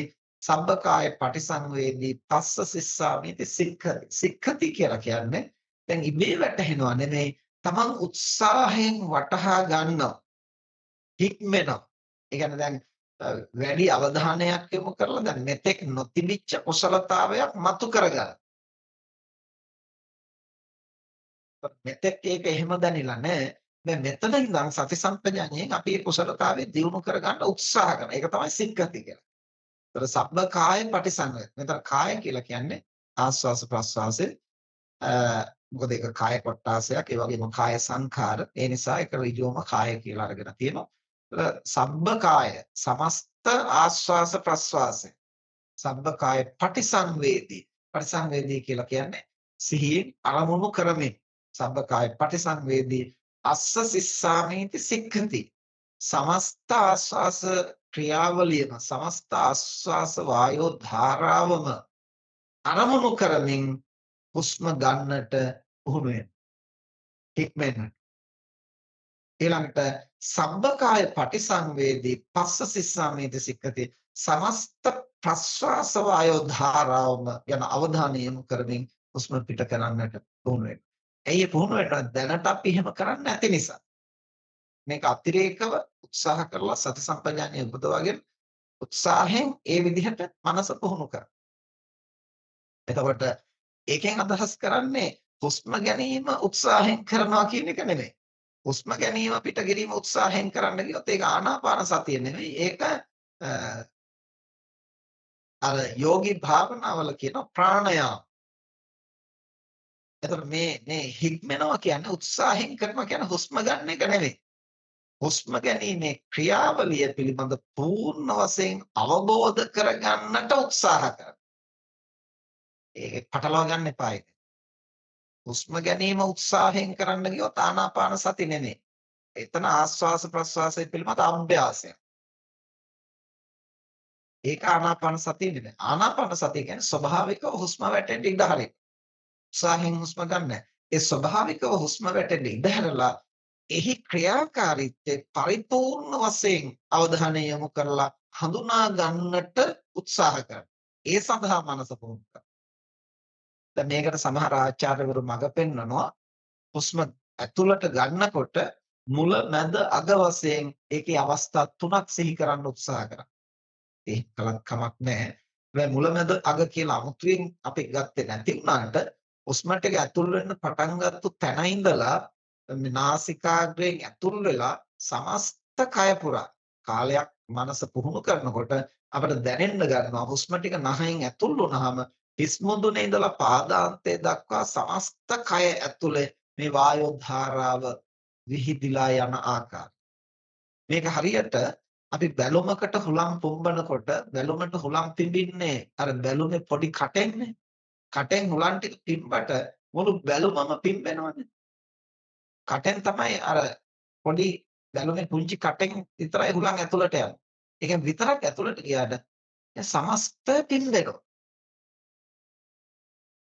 ඊට පස්සේ අපි අර පොඩි කටෙන් තමයි ආපහු හුලං ටික එළියට යන්නේ. එළියට ගියා වුණාට අර සමස්ත බැලුමම හැකිලෙනවා. අන්න ඒ වගේ ආස්වාස වායු නාසිකාග්‍රයෙන් ඇතුල් වෙනකොට ඒ වායු ධාරාව ඇතුල් වෙන්න පටන් ගත්ත තැන ඉඳලා ඇතුල් වීම නිම වෙනකම්. ඒක තමයි අර මුල මැදාග වශයෙන් සිහි කරන්නට කියලා සමහර ආචාර්යවරු කියනවා. එතකොට මේ සමස්ත වායු ධාරාව නාසිකාග්‍රයෙන් ඇතුල් වෙන්නට පටන් ගත්ත තැන ඉඳලා ඇතුල් වීම නිම වෙනකම්ම මුළු කය පුරාම වායු ධාරාව සක්‍රිය වෙන හැටි. ඊට පස්සේ හුස්ම පිට වෙනකොට අර බැලුම පුරා තිබිච්ච හුස්ම අර කටින් පිට වෙනවා වගේ මුළු කය පුරාම විහිදිලා තිබුණු සමස්ත වායෝ ධාරාව අර නාසිකාග්‍රයෙන් පිට වෙන ආකාරය. එතකොට පිටවීම පටන් ගත්ත තැන ඉඳලා පිටවීම නිම වෙනකම්. අන්න ඒ විදිහට සබ්බකාය පටිසංවේදී අස්ස සිස්සාමිති සික්ඛති අස්ස සිස්සාමිති සික්ඛති. ඊළඟට හතරවෙනි පියවර තමයි පස්සම්භයං කාය සංඛාරං අස්ස සිස්සාමිති සික්ඛති පස්ස සිස්සාමිති සික්ඛති. එතකොට සමස්ත ආස්වාස ක්‍රියාවලිය සංසිඳුවමින් ආස්වාසය කරනවා සමස්ත ප්‍රස්වාසය සංසිඳුවමින් ප්‍රස්වාසය දිහා අවධානය යොමු කරනවා. පස්සම්භති කියලා කියන්නේ සංසිඳවන. කාය සංඛාරං කියලා කිව්වේ කාය සංඛාර කියලා කිව්වේ ආස්වාස ප්‍රස්වාස වායු. තර පස්සම්භයං කාය සංඛාරං සමස්ත ආස්වාස ක්‍රියාවලියම සංසිඳුවමින් ආස්වාස කරනවා කියන බව දැනගෙන ඒ පිළිබඳව මනස පුහුණු කරන්න. ඊළඟට ප්‍රස්වාස කරනකොට ඒ සමස්ත ප්‍රස්වාස ක්‍රියාවලිය සංසිඳුවමින් අර මුලින් වගේ වේගයෙන් කලබලෙන් වික්ෂිප්තව නෙමෙයි. ඒක ඒ සංසිඳුවමින් හිතාමතාම සංසිඳුවමින් ඒ ක්‍රියාවලිය ගැන පූර්ණ අවධානය පවත්වා ගන්න. දැන් ඔය කාරණා හතර තමයි ආනාපාන සති කර්මස්ථානයේදී බුදුරජාණන් වහන්සේ සතිපට්ඨාන සූත්‍රයේදී දේශනා කළා. හැබැයි ආනාපාන සති සූත්‍රයේ ගිරිමානන්ද සූත්‍රයේ වගේ දේශනාවලදී තවත් පියවර තුනක් ඉදිරියට දක්වනවා. ඒ මොනවද? ආනාපාන සතියේ වේදනානුපස්සනාව, ආනාපාන සතියේ චිත්තානුපස්සනාව, ආනාපාන සතියේ ධම්මානුපස්සනාව. ඒ කොටස් තුන සතිපට්ඨාන සූත්‍රේ නැහැ. ඇයි සතිපට්ඨාන සූත්‍රේ නැත්තේ? සතිපට්ඨාන සූත්‍රයේදී ආනාපාන සතිය දක්වන්නේ කායානුපස්සනාවේ කොටසක් හැටියට. ඒතර කායානුපස්සනාවේ කොටස හැටියට මේ කරුණු හතර විතරයි. ඊතුරු කරුණු හතර වේදනානුපස්සනාවට, ඊතුරු කරුණු හතර චිත්තානුපස්සනාවට, ඊතුරු කරුණු හතර ධම්මානුපස්සනාවට ඔය විදිහට ආනාපාන සති සූත්‍රය සහ ගිරිමානන්ද සූත්‍ර වැනි සූත්‍රවල 16 ආකාරයකින් ආනාපාන සතිය විග්‍රහ කරනවා. මෙතනදී කායානුපස්සනාවට අදාළ ආකාර හතර විතරයි විස්තර කරන්නේ. ඇයි ඒ? කායානුපස්සනාවේ කොටසක් හැටියටයි මෙතන ආනාපාන සතිය විග්‍රහ කරන්නේ. ඒ නිසා. එතකොට දැන් මේ ක්‍රියාවලිය කොහොමද කරන්නේ කියලා බුදුරජාණන් වහන්සේ උපමාවක් දක්වනවා.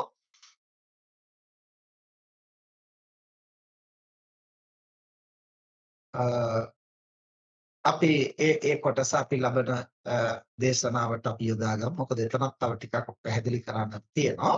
අපි මෙතනදී තේරුම් ගන්නට ඕන අනිත් කාරණේ තමයි මේ ආනාපාන සති භාවනාව අපි නිතරම පැහැදිලි කරනවා. ආනාපාන සති භාවනාව අපිට ක්‍රම දෙකකට කරන්න පුළුවන්. සමත භාවනාවක් හැටියටත් කරන්න පුළුවන්. විපස්සනා භාවනාවක් හැටියටත් කරන්න පුළුවන්. දැන් මේ සතිපට්ඨාන සූත්‍රයේදී බුදුරජාණන් වහන්සේ දේශනා කරන්නේ ආනාපාන සතිය විපස්සනාවක් හැටියට පුහුණු කරන හැටි. මේක සමතයක් හැටියට පුහුණු කරනවා නම් මේ දීර්ඝ වශයෙන්, කෙටි වශයෙන්, සබ්බකාය, පස්සම්භයක් ඒ මොකක්වත් අවධානයට ගන්නෙ නැහැ. සමතයක් හැටියට පුහුණු කරනවා නම් ආස්වාස ප්‍රස්වාස ක්‍රියාවලිය නාසිකාග්‍රයට හෝ තොලාගට හෝ දැනෙන එක තැනක් අරමුණු කරමින් එයම නැවත නැවත සිහි කරනවා. වෙනත් කිසිවක් සිහි කරන්නේ නැතුව, වෙනත් කිසිවකට අවධානය යොමු කරන්නේ නැතුව එයම පමණක් නැවත නැවත සිහි කරනවා. එතකොට තමයි ඒකාග්‍රතාවය වැඩි. එතකොට තමයි සමාධිය වැඩි. ඒ ආනාපාන සතිය සමතයක් හැටියට පුහුණු කරන ක්‍රමය. හැබැයි මේ සතිපට්ඨාන සූත්‍රයේදී බුදුහාර දක්වන්නේ විදර්ශනාවක් හැටියට ආනාපාන සතිය ප්‍රගුණ කරන ආකාරයයි. එතකොට ඒක පියවර 4කින් දක්වනවා. දීඝං වා අස්සසන්තෝ පස්සසන්තෝ, ප්‍රස්සං වා අස්සසන්තෝ පස්සසන්තෝ, සබ්බකාය පටිසංවේදී අස්ස සිස්සාමීති පස්ස සිස්සාමීති, පස්සම්භයං කාය සංඛාරං අස්ස සිස්සාමීති පස්ස සිස්සාමීති. ඔය විදිහට ඉතින් ආස්වාස් ප්‍රස්වාස දෙකම වෙන වෙනම ගත්තොත් මෙතන කරුණු 8ක් තියෙනවා.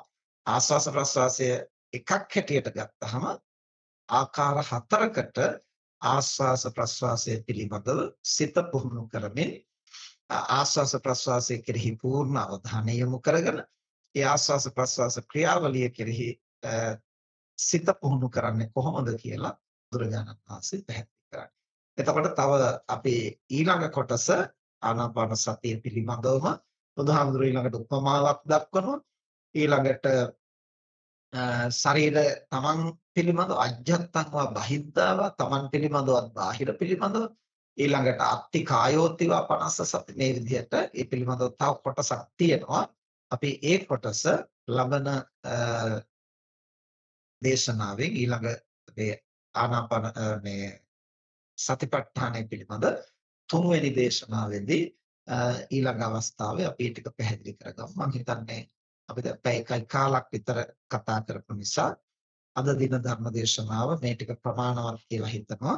ඒත් අද දවසේ අපි මේ කතා කරේ සතිපට්ඨාන සූත්‍රයේ පළමු කායානුපස්සනා සතිපට්ඨානේ ප්‍රධාන කොටස් 6ක් තියෙනවා. එහි පළමු කොටස ආනාපාන සතිය. ඒ ආනාපාන සති භාවනාවට බුදුරජාණන් වහන්සේ පරිසරය සකස් කර ගන්නා විදිහ, කය සකස් කර ගන්නා විදිහ, සිත පිහිටුවා ගන්නා විදිහ සහ ඉන් අනතුරුව සිත ආස්වාස ප්‍රස්වාසයේ කෙරෙහි යොදවාගෙන පුහුණු කරන්නේ කොහොමද කියලා පැහැදිලි කරන කොටස තමයි අද දේශනාව තුළින් අපි පැහැදිලි කරගත්තේ. ඉතින් මේ කරුණු සිහියෙන් තේරුම් අරගෙන නුවණින් වටහාගෙන තම තමන් ආනාපාන සති භාවනාව ප්‍රගුණ කරද්දී මේ කාරණු ප්‍රායෝගිකව අත්දකින්නට වෑයම් කරමින් ආනාපාන සති භාවනාව විදර්ශනාවක් හැටියට ප්‍රගුණ කරන්න හැම දිනාටම මේ අසුද්ධහම් කරුණු මහෝපකාරී වේවා කියලා අපි ආශිර්වාද කරමු. හොඳයි, එහෙනම් අපේ ධර්ම සාකච්ඡාව ආරම්භ කරමු.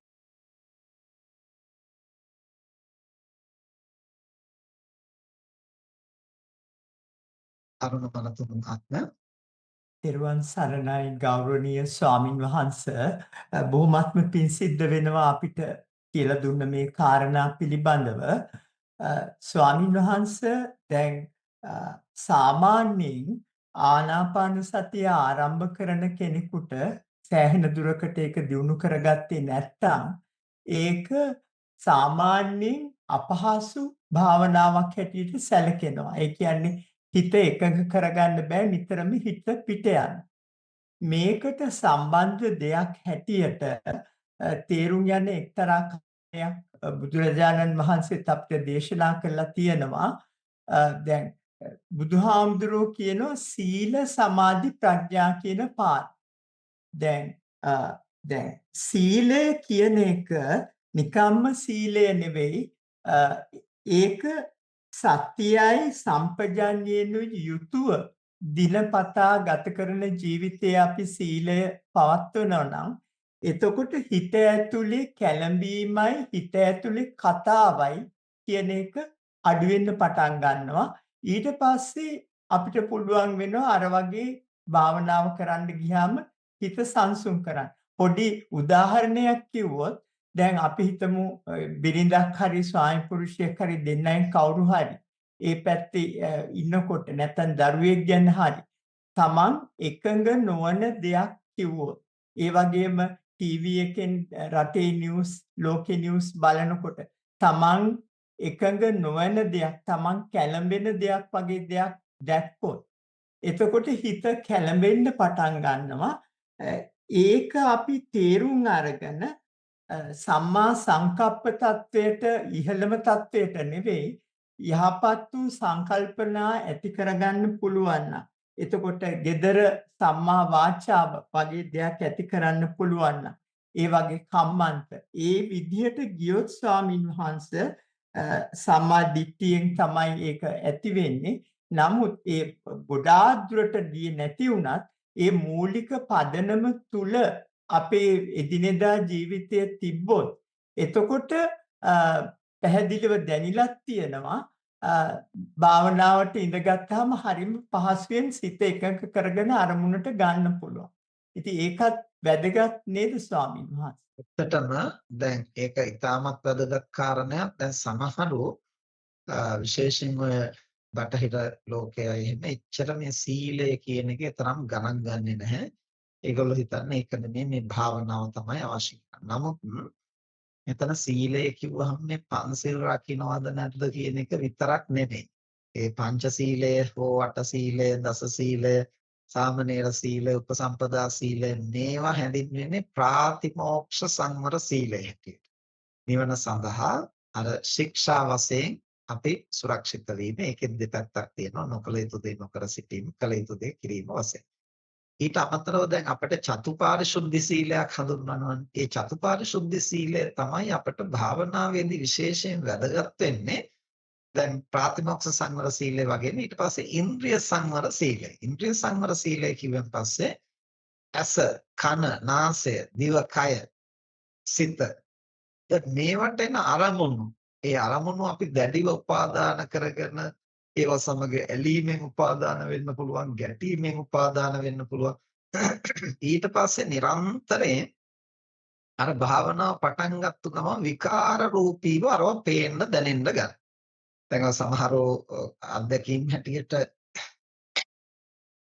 කියන දෙයක් තමයි අපි උනත් ඒක අත්දැකලා තියෙනවා. දැන් අනිත් වෙලාවට අපිට හිතෙන්නේවත් නැති නිකම් වැඩකටම නැති දේවල් අර භාවනා කරන්න පටන් ගත්තට පස්සේ නැවත මනසට එන්න ගන්න. ඒ මොකද අර අපි අනිත් වෙලාවට අපිට ඕන තරම් අරමුණු තියෙනවා. ඒ අරමුණෙන් අරමුණට පැටලි යනවා.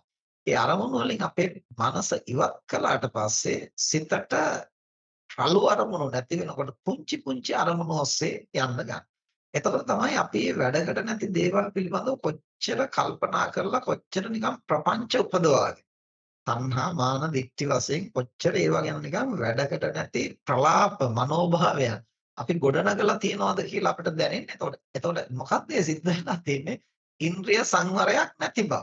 අර අරමුණක් ගත්තන් පස්සේ ඒ අරමුණ ඔස්සේ වෙන්නම කතන්දර ගොන්නක් මනස ඇතුලේ ගිහිල්ලා ඒකක් උනාද කියලාවත් අපි දන්නේ නැහැ. හැබැයි භාවනා කරන්න වඩනවා පොඩි එක වේ පැටලි නිකන් හීන දකින්න වගේ මතුවෙන්නට පටන් ගන්නවා. ඒවැ කිසිම සමහරට අනුපිළිවෙලකුත් නැහැ. එකකට එකක් සමහරලාට සම්බන්ධෙකුත් නැහැ වගේ පේනවා. නමුත් සම්බන්ධෙකුත් තියෙනවා. දැන් අපි හීන දකින්නකොට අපි දකින්නේ සමහර වෙලාවට ඔන්න මිත්‍රයෙක් අපිට ගමනක් යන්න කතා කරනවා. අපි යත් එක්කලා යනවා. ඊට පස්සේ ටික දුරක් යනකොට නිකන් කැලයකට යනවා වගේ දැනෙනවා. මේක කැලයක් නේද කියලා හිතුමා. එතනින් එහාට අපිට කැලයක් පේන්න ගන්නවා. ඊට පස්සේ දැන් මේකේ සත්තු ඉන්නවද කියලා බලනකොට සතෙක් පේන්න ගන්නවා. ඊට පස්සේ දැන් තමන් එක්කලා යන කෙනෙක් නිකන් සතෙක් වගේ සංඥාවක් දකින්න ඕන්න එයත් සතෙක් වෙනවා. එහෙම නැත්නම් යකෙක් වෙනවා. ඊට පස්සේ මගේ පස්සේ පන්නයිද කියලා හිතනවා. පන්නනවා. මම දුවන්න ඕන කියලා දුවනවා. දැන් ඔක්කොම අපි අර හිතන විදිහට මැවි පේන්න ගන්නවා. ඒවා තමයි ප්‍රපංච කියලා කියන්නේ. අර යම් අරමුණක් ගත්තාම ඒක ඔස්සේ නිකන් තණ්හාවේ, මානෙන්, දිට්ඨියේ මේ පැටලි යනවා. එතකොට අන්න ඒ తত্ত্বය අපි හඳුනාගෙන ඒවා සමනය කරගන්න පුහුණු කරගත්තේ නැත්නම් ඒ කියන්නේ ඉන්ද්‍රිය සංවර සීලය. අපි පුරුදු කළේ නැත්නම් කෙලවරක් තොරතෝංචියක් නැතුව ඔය විදිහට මනෝභාවයන් එක්කලා අපි පැටලෙනවා. ඒක වෙන්නේ භාවනාව පටන් ගන්නතර පස්සේ. මොකද අනිත් වෙලාවට ඒ වැදගැම්මකට නැති දේවල් එක්ක එල්ලියෙල් ඉන්න වෙලාවක් නෑ. අපිට ඊට වඩා ප්‍රශ්න තියෙනවා අපිට හිතන්න. දැන් භාවනාවට වඩලා අරෙන් මනස අයින් කරගත්තාම අර පුංචි පුංචි දේවල් වල පැටලෙන්න ගන්නවා. ඒ නිසා ඉන්ද්‍රිය සංවර සීලය. ඊළඟට ආජීව පාරිශුද්ධ සීලය. ආජීව පාරිශුද්ධ සීලය කියලා කියන්නේ දිවි පැවැත්වීම සඳහා පව්කම් නොකොට, අපරාධ නොකොට. එතකොට තමන්ගේ ජීවනෝපාය හැටියට තමන් අයථා විදිහට උපයාපු දෙයකින් නම් ජීවිතේ පවත්වන්නේ. ඒකේ කම්පන, ඒකේ පීඩනය අනිත් වෙලාවට දැනුන්නේ නැති වුණාට අනිත් වෙලාවට අපි ඒක සාමාන්‍ය දෙයක් හැටියට හිතලා අතහැරලා දැම්මට අර භාවනාවට වාඩි වෙලා අපේ මනස සියුම් වෙනකොට අර පුංචි පුංචි දේවල් මනසට මතුවලා වද දෙන්න ගන්නවා. ඒ නිසා අපිට ආජීව පාරිශුද්ධ සීලයත් එතනදී වැදගත් වෙනවා. ඊළඟට ප්‍රත්‍යසන්නිශ්‍රිත සීලය. අපේ දිවි පැවැත්වීම සඳහා ධාර්මිකව දේවල් උපයාගත්ත වෙන්න පුළුවන්. හැබැයි ධාර්මික උපයාගත්තු දේ භුක්ති විඳිනකොට අපි ඒකේ භුක්තිය ගනිද්දී ඒ පිළිබඳව අපි සිහි කල්පනාවෙන් නෙවෙයි නම් ගත්තේ අපි කෑමක් කනකොට ඒක ගැන රස තෘෂ්ණාවෙන් බැඳෙනවා. රස තෘෂ්ණාවෙන් බැඳිච්ච ගම ධාර්මිකව හම්බ කරලා තියෙනවා. හැබැයි මේක අනුභව කරන්නේ මොකටද කියලා පැහැදිලි දැක්මක් ප්‍රත්‍යවේක්ෂණයක් නැහැ. තෘෂ්ණාව මුල් කොටගෙන එතකොට ඒ ආහාර පාන සුගන්ධයන් රසයන් මේවා නොයේක ඒවා පිළිබඳව අපේ මනස ඈතට පැටලි යන්න ගන්නවා. ඇයි මේ ආහාරය භුක්ති විඳින්නේ දිවි පවත්වන්නටයි දිවි පවත්වන්නේ ಗುಣධර්ම වඩන්නටයි කියන දැක්මෙන් තොරව ආහාර ගත්තනම් ඒ දැක්මෙන් තොරව ඇඳුම් පැළඳුම් ගත්තනම් ඒ දැක්මෙන් තොරව ගෙවල් දොරවල් හදන්නට යොමු වුණාන ඒ දැක්මෙන් තොරව මිල මුදල් හරි හම්බ කළාන එතකොට ඒවා ධාර්මිකව හම්බ කළා වෙන්නට පුළුවන් හැබැයි අර වගේ පැහැදිලි දැක්මක් නැතිනම් හැම තිස්සෙම ඒවත් එක්කලා මනස පැටලෙනවා. ඉතින් ඒ නිසා සීලය අවශ්‍යයි භාවනාවට කියලා කියන්නේ කුමක් සඳහාද? මානසික ඒකාග්‍රතාවය ඇති කරගෙන මානසික සංවරය අවිප්පටිසාරත්ථාය. ඒ කියන්නේ විපිලිසර නොවෙන්නට. විපිලිසර වෙනවා කියලා කියන්නේ ওই විදිහට මනස ව්‍යාකූල වෙනවා. එසේ ඒ විපිලිසර නොවි අදාළ අරමුණෙහි අදාළ කුසලාරම්මණෙහි සිත පිහිටුවා ගන්නට නම් අර සීලයෙන් ලැබෙන අවිප්පටිසාර ගුණය විකාර රූපී අරමුණුත් එක්කලා විපරීත නොවන ගතිය ඒ සහයෝගය අපිට තියෙන්නට ඕන භාවනාවක් තුළ අපේ මනස හොඳින් පුහුණු කරන්න. ඒ නිසා ගොඩක් දෙනෙකුට සීල විසුද්ධිය සීල පාරිශුද්ධිය භාවනාවට සීලය ඕන කිව්වන් පස්සේ ඒවලේ පන්සිල් සමාදන් වෙලා භාවනා කරන්න පටන් ගත්තාම ඔක්කොම හරි වගේ හිතෙන්න පුළුවන්. අනිත් එක පංච සීලයටම සීමා කරන. එහෙම නැත්නම් ප්‍රාතිමෝක්ෂ සංවර සීලයටම සීලය කිව්ව ගමන් ඔක්කොම එතනට තමයි හිලව් කරන්නේ. ඒක හරිනම් හරි. මම නම් සත්තු මරන්නේ නැහැ. මම හොරකම් කරන්නේ නැහැ. ඒ නිසා මගේ සීලය සම්පූර්ණයි වගේ හිතනවා. එහෙම සීලය සම්පූර්ණ වෙන්න අපිට මේ චතුපාරිශුද්ධ සීලය ගැනම එතනදී අවධානය යොමු කරන්න වෙනවා. එහෙම වුණොත් තමයි ඒ භාවනාව හොඳ ශක්තිමත් පදනමක කරගෙන යන්න පුළුවන්. එහෙමයි ස්වාමීන් වහන්සේ ඉතාමත්ම වැදගත් කාරණයක් ස්වාමීන් වහන්සේ පැහැදිලි කරේ. ඒ වගේම දැන් අපි ඕපදූප කතා කරන්න පුරුදු වෙලා ඉන්නවා නම් එතකොට ගෙදර බිරිඳත් එක්කම එකතු වෙලා හරි සැමියාත් එක්ක එකතු වෙලා මේ රජෙට බයිනවා නම් මොකක් හරි එතකොටත් අපි පුරුදු කරන්නේ අර ගැටෙන ස්වභාවය වැඩි වෙනවා. ඒ වගේම අනිත් කට්ටිය දිහා හොයන එක වැඩි වෙනවා. එතකොටත් ඕක අමාරු වෙනවා මේ භාවනාව කරන්න. අනිවාර්යයෙන්. බොහොමත්ම පිං සිද්ධ වෙනවා ස්වාමීන් වහන්සේ. නවතිනවා. තෙරුවන් සරණයි. සුනිල් දයරත්න මහත්මයා මහත්තයාට ඔහෙන් මයික් එක අවසරයි ස්වාමීන් වහන්සේ තෙරුවන් සරණයි. ස්වාමීන් වහන්සේ අර දිග කෙටි හුස්ම පජානාති වෙනකොට අපේ විමසීම විය යුත්තේ මේ ඒ දිග හුස්මක් හරි කෙටි හුස්මක් හරි කියලා අපිට ලැබෙන එක සෙවීමද එහෙම නැත්නම් ඊට වැඩිය දෙයක් තියෙනවද පොඩ්ඩක් පැහැදිලි කරලා දෙන්න. ලැබෙන එක. ඒ කියන්නේ අපි හිතාමතා කෙටි දිග කියලා හුස්ම ගන්න යන්නේ නැහැ. හුස්ම ස්වභාවිකව ඒ වෙලාවේ කයේ ස්වභාවයත් එක්කලා ස්වභාවිකව හුස්ම වැටෙන්න ඉඩ අරිනවා. ඉඩ අරලා ඒකේ ස්වභාවය ගැන තමයි අපි සති සම්පජඤ්ඤයෙන් බලා ඉන්නට උත්සාහ කරන්නේ. එතකොට මින් ඉදිරියට කියපු ඒවත් අර සික්ඛති කියපු ඒවත් අපි මොකොත් ආස්වාස ප්‍රස්වාසය ගැන බලපෑමක් කරන්න උත්සාහ කරන්නේ නැහැ. ඒ ආස්වාස ප්‍රස්වාස ක්‍රියාවලිය පිළිබඳව අපේ අවධානය පුහුණු කිරීම පිළිබඳව තමයි අපි හික්මෙන්නේ. එහෙම නැත්නම් අර ක්‍රියාවලිය මොකුත් වෙනසක් කරන්න ඒකට අපි බලපෑම් කරන්න යන්නේ නැහැ. ඒ කියන්නේ ස්වාමීන් වහන්සේ දැන් අර දිග කෙටි කියලා දෙකක් තියෙනවානේ. ඔව්. එතකොට දැන් දිග කියන අපි වර්ගීකරණයකට යනවානේ. ඒක ගැන සෙවීමක් විය යුතු නෑ ඔව්. නේද ඒ ස්වාමීන් කියන්නේ දැන් මානසික එක ගැන අවධානය යොමු කරන්න. මානසිකනේ අපි ඒක සොයලා බලලා විමසන්නේ. හැබැයි මම දැන් දිගට හුස්ම ගන්න ඕන, මම කෙටියෙන් හුස්ම ගන්න ඕන කියලා හුස්ම පාලනයක් කරන්නේ. දැන් උදාහරණයක් හැටියට මම අර කිව්වේ දැන් සුනකෙක් නිදාගෙන ඉන්නකොට අපි ඒ සුනකයාගේ ඇඟ දිහා බලාගෙන ඉන්නකොට අපිට පේනවා වේගෙන් හුස්ම ගන්නවා. ඒකට අනිත් නිදාගෙන නැති වෙලාවට උනත් අපිට පේනවා වේගෙන් හුස්ම ගන්න. එතකොට දැන් අපි ඒක පාලනය කරන්න යන්නේ නැහැනේ. ඔබේ හුස්ම වේගෙන් වැටෙන බවනේ අපි දැනගන්නේ, හඳුනගන්නේ. අන්න ඒ වගේ අපේ ශරීරය පිළිබඳව මොකක්වත්ම පාලනයක් කරන්න යන්නේ නැහැ. කය සිද්ධ වෙන දේ, ඒ සිද්ධ වෙන දේ ස්වභාවිකව සිදු වෙන්න ඉඩ හැරලා අපේ අවධානය යොමු කරගෙන තමයි ඒ කොහොමද වෙන්නේ, මොකක්ද එතන වෙන්නේ කියන එක තේරුම් ගන්න උත්සාහ කරන්නේ. හරියට මේ S2 බලා ඉන්නකොට අපිට යමක් වැටහෙනවා වගේ මනසින් අපි පූර්ණ අවධානයෙන් ඒ ගැන බලා ඉන්නටයි උත්සාහ කරන්නේ. එහෙමයි. එහෙම ස්වාමීන් වහන්සේ තව පොඩි ප්‍රශ්නයක් අර දැන් සික්කති කියන එකේ අර අනාගත ස්වරූපෙන් දාලා තියෙන්නේ ඒකේ මොකක් හරි විශේෂයක් තියෙනවද? නෑ සික්කති කියලා කියන්නේ අනාගත ස්වරූපේ නෑ වර්තමාන ස්වරූපය. අනාගත ස්වරූපයෙන් කියන සික්කිස්සති. සික්කිස්සති කියලායි කියන්නේ. සික්ඛති කියලා වර්තමාන. නෑ සෝරි ස්වාමීන් වහන්සේ මං කිව්වේ දැන් අර එතන සික්කති වලට කලින් දාලා තියෙන්නේ අස්සසිස්සා අර ඒක අනාගත ස්වරූපෙන්නේ නෑ නේද? එතනත් අස්සසිස්සති අස්සසිස්සති කියලා කියන්නේ අස්සසිස්සති පස්සසිස්සති කියලා කියන්නේ වර්තමානයේ. එතකොට අස්සසිස්සාමි පස්සසිස්සාමි ආස්වාස කරමි ප්‍රස්වාස කරමි කියන එකයි එතනක් තියෙන්නේ. අනාගතේ නෙමෙයි වර්තමාන. අනාගත නෙමෙයි. පැහැදිලි ස්වාමීන් වහන්සේ වහන්සේට ගොඩක් පින් තෙරුවන් සරණයි. මනතුංග මහත්තයා ස්වාමීන් වහන්සේ අර මහත්මයා අහපු ප්‍රශ්නේම තව පැත්තක් මට තේරෙන හැටියට කියන්නම්.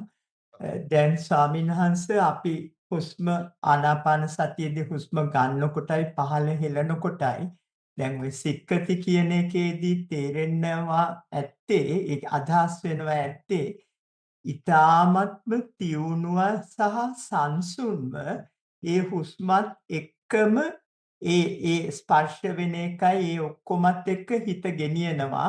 උත්සාහයක් කරන්නේ නැහැ. උත්සාහයක් කියන්නේ වේගය මොනවත් වෙනස් කරන්න උත්සාහ ගන්නෑ.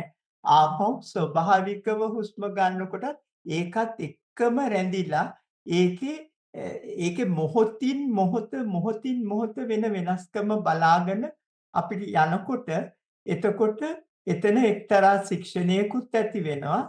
ඒ වගේම ඒක ඒ අවස්ථාවේ වෙන දේ දකින්නකොට ඊට පස්සේ තේරෙන්න පටන් ගන්නවා මේක දිගයි අරකට වඩා චුට්ටක් හරි දිගයි කියන එක අඩුයි කියන එකත් පැහැදිලි වෙන්න පටන් ගන්නවා. ඔව් ඇත්තටම දැන් එතනදී සික්කති කියනකොට ඔබතුමා කිව්වා වගේ අපේ සති සම්පජඤ්ඤය පුහුණු කිරීම පිළිබඳ ශික්ෂණයයි එතන කතා කරන්නේ. නැතුව ආස්වාස ප්‍රස්වාස ක්‍රියාවලියේ මොකුත් වෙනසක් කිරීම නෙමෙයි. එතකොට අපේ සිහිය ඒකත් එක්කම පවත්වා ගන්න. අපේ ප්‍රඥාව අර වෙනදට වඩා දැන් වෙනද අපි මතු පිටින් දකින්නේ මේක අග ඉඳන් මුලට මුල ඉඳන් අගට හැම තැනම හරියටම අවධානය පවත්වා. ඉතින් ඒක ගැන අපේ මනස හික්මවන්නට ඕන. ඒකයි ඒ කියන්නේ. එහෙමයි ස්වාමීන් වහන්සේ නවතිනවා. පුණජිත් මහත්මයා ප්‍රශ්න අහලා තියෙනවද පිරිස? නැහැ සානස මුකුත් chat box එකේ නැහැ.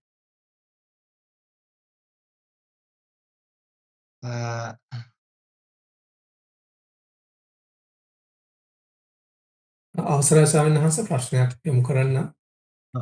ස්වාමීන් වහන්සේ දැන් මම දන්නා මේක ඉස්සරහට මේ දේශනාවේදී විස්තර කරන්න බලාපොරොත්තු වෙන මාතෘකාවක්ද කියලා පච්ච වෙක්කණය සහ අනුපස්සනාව කියන එක ඒ වෙනස ස්වාමීන් වහන්සේ කොහොමද මේකට අදාළ වෙනවද මේ වෙනකොට දැන් අතව ස්වාමීන් වහන්සේ ඉස්සරහට ඒක තව විස්තර වෙනවද? ඔව්.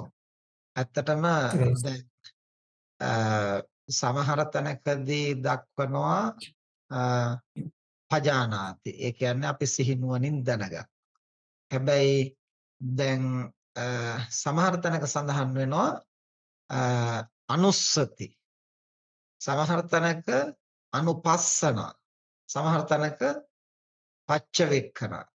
එතකොට අනුස්සති කියලා කියනකොට බුද්ධානුස්සති, ධම්මානුස්සති, සංඝානුස්සති, මරණානුස්සති, උපසමානුස්සති ආදී වශයෙන් අනුස්සති කියලා කියන්නේ ඒ නැවත නැවත ඒ පිළිබඳව මෙනෙහි කරන. නැවත නැවත ඒ පිළිබඳව මෙනෙහි කරන. මෙනෙහි කරමින් ඒ කාරණේ සිතට ගන්න. හැබැයි අනුපස්සනා කියලා කියනකොට එතනදී නිකම්ම මෙනෙහි කරලා ඒක සිහි කරනව නෙමෙයි. ඒක සති සම්පජාඤ්ඤයෙන් යුක්තව විමසා බලනවා. අනුපස්සති. එතකොට අනුස්සති කියලා කිව්වේ අනුස්සරති සිහි කරනවා. නැවත නැවත බුදුරජාණන් වහන්සේගේ ගුණ නැවත නැවත සිහි කරනවා. එතකොට උන්වහන්සේගේ ගුණ අපට එහෙම විමසා බලන්නට කියන ගතියක් නෙමෙයි. ඒවා නැවත නැවත සිහි කරනවා. මොකද එතන තියෙන්නේ සමත භාවනාවක්. නැවත නැවත සිහි කිරීම. අනුපස්සනා කියන තැනදී දුක්ඛ අනිච්චානුපස්සනා, දුක්ඛානුපස්සනා ආදී වශයෙන් අපි ඒ ධර්මය නැවත නැවත විග්‍රහ කර කර විමසා පරීක්ෂා කර කර බලනවා. අනුපස්සන. පච්චවෙක්ඛති කියනකොට ගොඩක් වෙලාවට යම් සිදු වුණු දෙයක් පිළිබඳව ආපස්සට විමසා බලන ගතියක් තමයි පච්චවෙක්ඛති කියන එකේ තියෙන්නේ. එහෙම නැත්නම් ඒ මොහොතේ තියෙන දේ විමසලා බලනවා කියන අදහසත් එතන නැතුව නෙමෙයි. දැන් අපි හිතමු ආහාර ප්‍රත්‍යවේක්ෂා කරනවා. ආහාර ප්‍රත්‍යවේක්ෂාව කියලා කිව්වම මම මේ ආහාරය වළඳන්නේ මෙන්න මේ කරුණු සඳහා. මේ කරුණු වලට නෙමෙයි මේ කරුණු සඳහායි කියලා විමසලා බලන්න. එතකොට එතනදිත් හැබැයි කරන්නේ අර අපි නොදන්නා දෙයක් විමසා බැලීම නෙමෙයි. අපි දන්නා දෙයක් ඒ කියන්නේ ඒකේ අදාළ ප්‍රත්‍ය ඒකට අදාළ හේතු ප්‍රත්‍ය විමසා බලන්න. මොකටද අනුභව කරන්නේ? මොකද්ද අනුභව කිරීමේ හේතුව? මොකද්ද මේකේ පරමාර්ථය? අන්නේ විදිහට විමසා බැලීම තමයි එතකොට ප්‍රත්‍යවේක්ෂාව කියන්නේ. ඒතර යමක් සිද්ධ වුණාට පස්සේ අපට ආපස්සට විමසා බලන්න කොහොමද මේක සිද්ධ වුනේ? කොහොමද මේ හේතුව? කොහොමද මේ ඵලය ඇති වුනේ? කියලා බලනකොට එතන තියෙන්නේ පච්ච වෙක්කති. ආපස්සට හෝ ඒ වෙලාවෙම හෝ අපි විමසලා බලනවා මේකේ මූලය මොකද්ද? මේක කවර අර්ථයෙන්ද සිද්ධ කළේ? ඒ විදිහට. හැබැයි අපේ අනුපස්සති කියලා කියනකොට ඒ අනුව නැවත නැවත සිත පිහිටුවාගෙන අපි විවිධ පැතිවලින්. එතකොට අර හේතුව මොකද්ද ඵලය මොකද්ද කියලා විතරක් නෙමෙයි අපි අනුපස්සනාවේදී ඊට වඩා පුළුල් විදිහට විමසා බලනවා හේතුඵල වශයෙන් ත්‍රිලක්ෂණ වශයෙන් චතුරාර්ය සත්‍ය වශයෙන් පරමාර්ථ වශයෙන් එහෙම විමසා බලන ගතිය අනුපස්සති කියන එකේ තියෙනවා. අනුස්සති කියලා කියනකොට එහෙම විමසා බැලීමක් නෑ නැවත නැවත සිහි කිරීමයි. අනුස්සති එකක් අනුපස්සති තව එකක් පච්චවෙක්කති තවත් එකක්.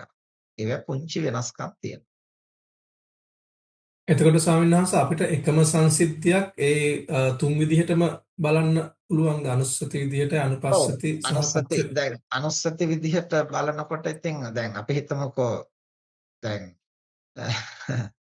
අපිට වැඩකට නැති කාරණයක් අපි අනුස්සතියක් හැටියට නැවත නැවත සිහි කරන්න ගියොත් ඒකෙන් එතකොට අපිට පුඤ්ඤාභි සංඛාර නෙමෙයි අපුඤ්ඤාභි සංඛාර වැඩෙන්න පුළුවන්. හැබැයි සිහි කළ යුතු කාරණයක් නැවත නැවත ඒ විදිහට සිහි කරන්න පුළුවන් නම් ඒක අනුස්සති අනුස්සරති. ඊට පස්සේ විපස්සති කියලා කියනකොට ඒක එහෙම නැත්නම් විපස්සති අනුපස්සති කියලා කියනකොට ඒක විවිධාකාරයෙන් විමසා බලනවා. එහෙම නැත්නම් ඒක අනුව නැවත නැවත ගැඹුරට විමසා බලනවා. පච්චවෙක්කති කියලා කියනකොට අර විදිහට ඒ සිද්ධිය කොහොමද සිද්ධ වුනේ? මොකක්ද ඒකේ හේතුව? මොකක්ද ඒකේ ඵලය? ඒතර දැන් මේ කරන්න යන දේ මොකටද කරන්නේ? මේකේ ප්‍රතිඵලය මොකක් වෙයිද?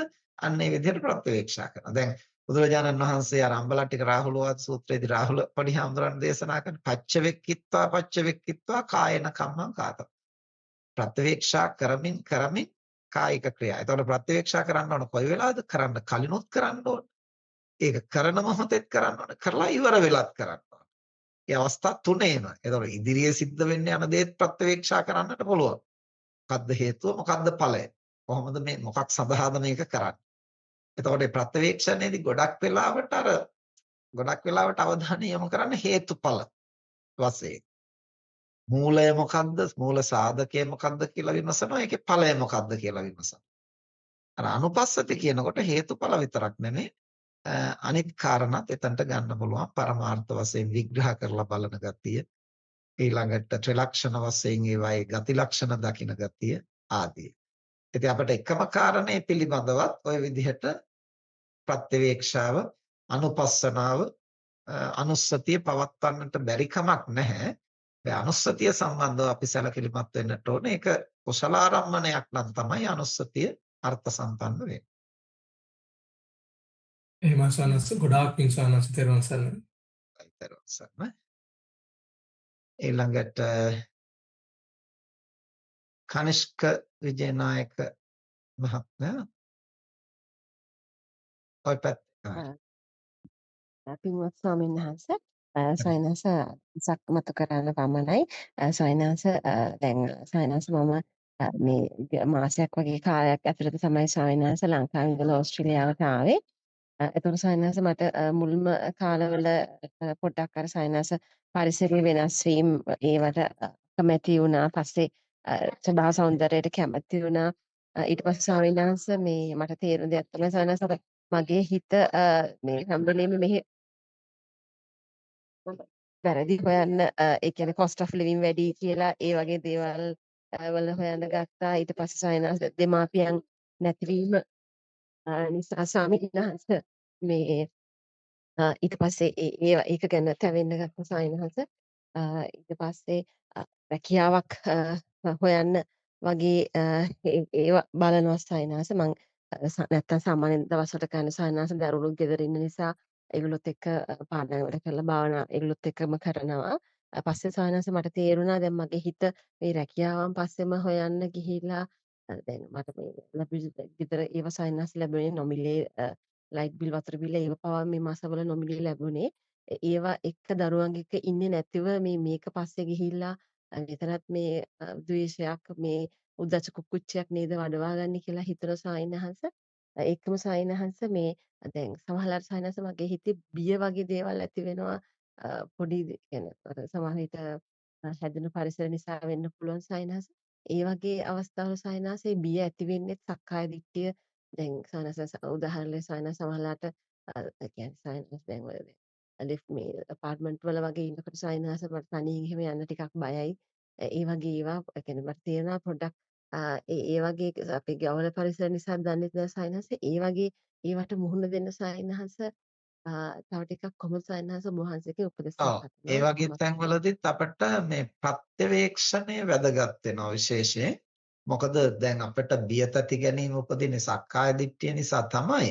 හැබැයි ඉතින් සක්කාය දිට්ඨිය ප්‍රහාණය වෙන්නේ සෝවාන් ඵලයෙන්නේ. එතකන් අපි මේක මැනේජ් කරගන්න ඒක මේ පාලනය කරගන්න ඕනනේ. එතකොට සෝවාන් ඵලයටපත් වෙනතෙක් අපට ඕනනම් ඒක මතුවෙන්නේ නැතිව පාලනය කරගන්න පුළුවන් අපි හිතන විදිහ කල්පනා කරන විදිහ දකින විදිහ වෙනස් කළා. ඒ නිසා අපි විමසන්න සක්කාය දිට්ඨිය තමයි ඒකේ මූලය. හැබැයි සක්කාය දිට්ඨිය මේ වෙලාවේ මෙහෙම අවදි වෙන්නේ මොකක් නිසාද? අපි හිතන විදිහත් එක. ඒතකොට මේ හිතන විදිහ නිකන් පදනම් සහිතද පදනම් රහිතද? ඉතින් ඇයි මම එහෙම නිකන් පදනම් රහිත විදිහකට හිතන්නේ? දැන් එහෙම හිතීම තුළ මට යහපතක් වෙලා තියෙනවද හානියක් වෙලා තියෙනවද? ඒක අර්ථ සම්පන්නද නැද්ද? අන්න එහෙම මොන හේතුවකින්ද මොන ප්‍රත්‍යයකින්ද මේ මානසික තත්ත්වය ගොඩනගන්නේ? ඒකෙන් ඇති වෙන ඵලය මොකක්ද? අන්න එහෙම දෙපැත්තට විමසා බලන්නට ඕන ප්‍රත්‍යවේක්ෂා කර බලන්නට ඕන. එහෙම වෙනකොට අපිට පුළුවන් සක්කාය දිට්ඨිය තිබුණා වුණත් ඒක අවුස්ස ගන්න නැතුව ඉන්න. දැන් අපි ළඟ හැම ක්ලේශයක්ම තාම කෙලෙස් නැසලා නැති නිසා හැම ක්ලේශයක්ම තියෙනවනේ. හැබැයි තිබිච්ච පමණට අපි ඒකට වහල් වෙන්න ඕන නැහැ. අපිට දැන් සිහියත් අපි ළඟ තියෙනවා.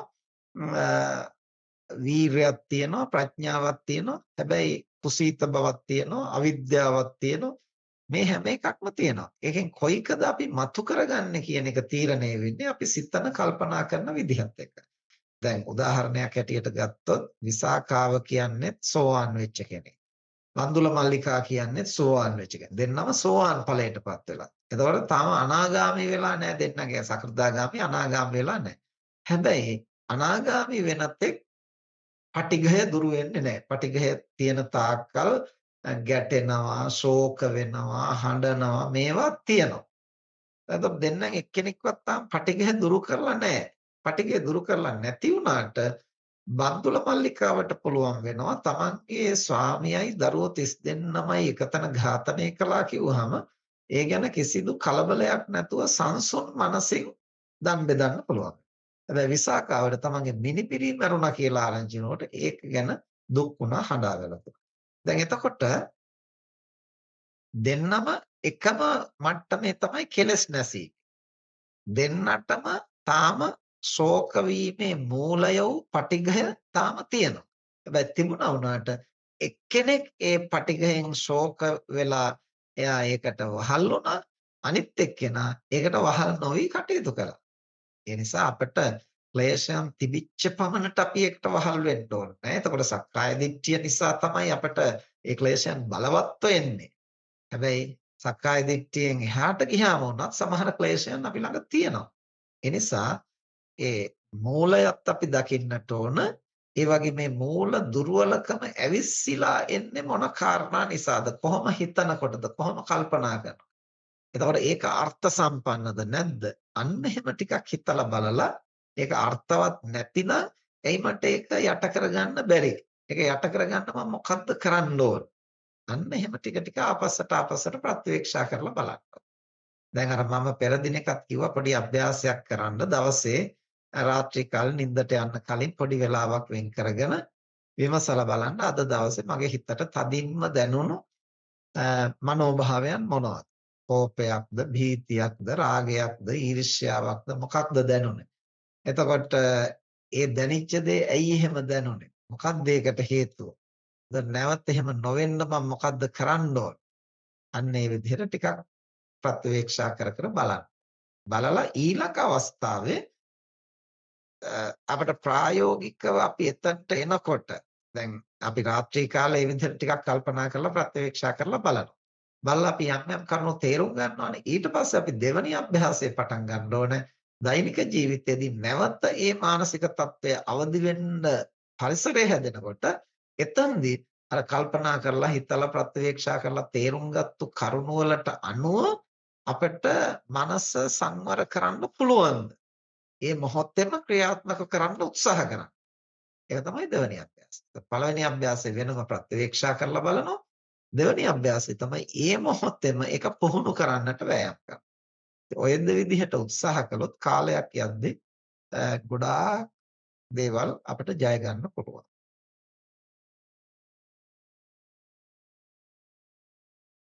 වැටහුණාද?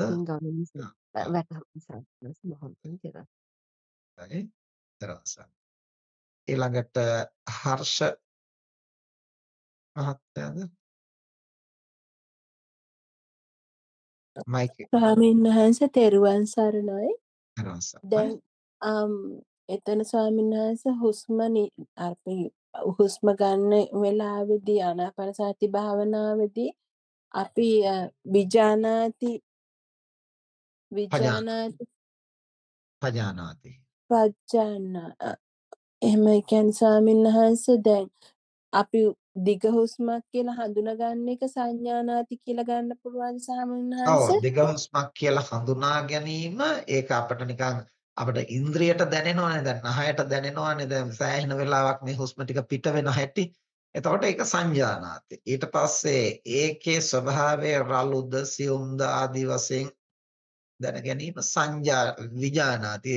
ඒ සිතට ඒක හස් වෙන විදිය. ඊට පස්සේ පජානාති කියලා කියනකොට අපි සතියෙන් සම්පජඤ්ඤයෙන් යුක්තව. ඒතර සතිය කියලා කියන්නේ ඒක ගැන අවධානය යොමු කරනවා. සම්පජඤ්ඤය කියලා කිව්වහම අර හේතුඵල වශයෙන්, ත්‍රිලක්ෂණ වශයෙන්, චතුරාර්ය සත්‍ය වශයෙන්, පරමාර්ථ වශයෙන් බෙදලා එතන ඒ වායෝ ධාතුව ක්‍රියාත්මක වෙන හැටි. එතකොට එතන ස්පර්ශ වෙන්න හේතුව මොකද්ද? කොහොමද වෙන්නේ?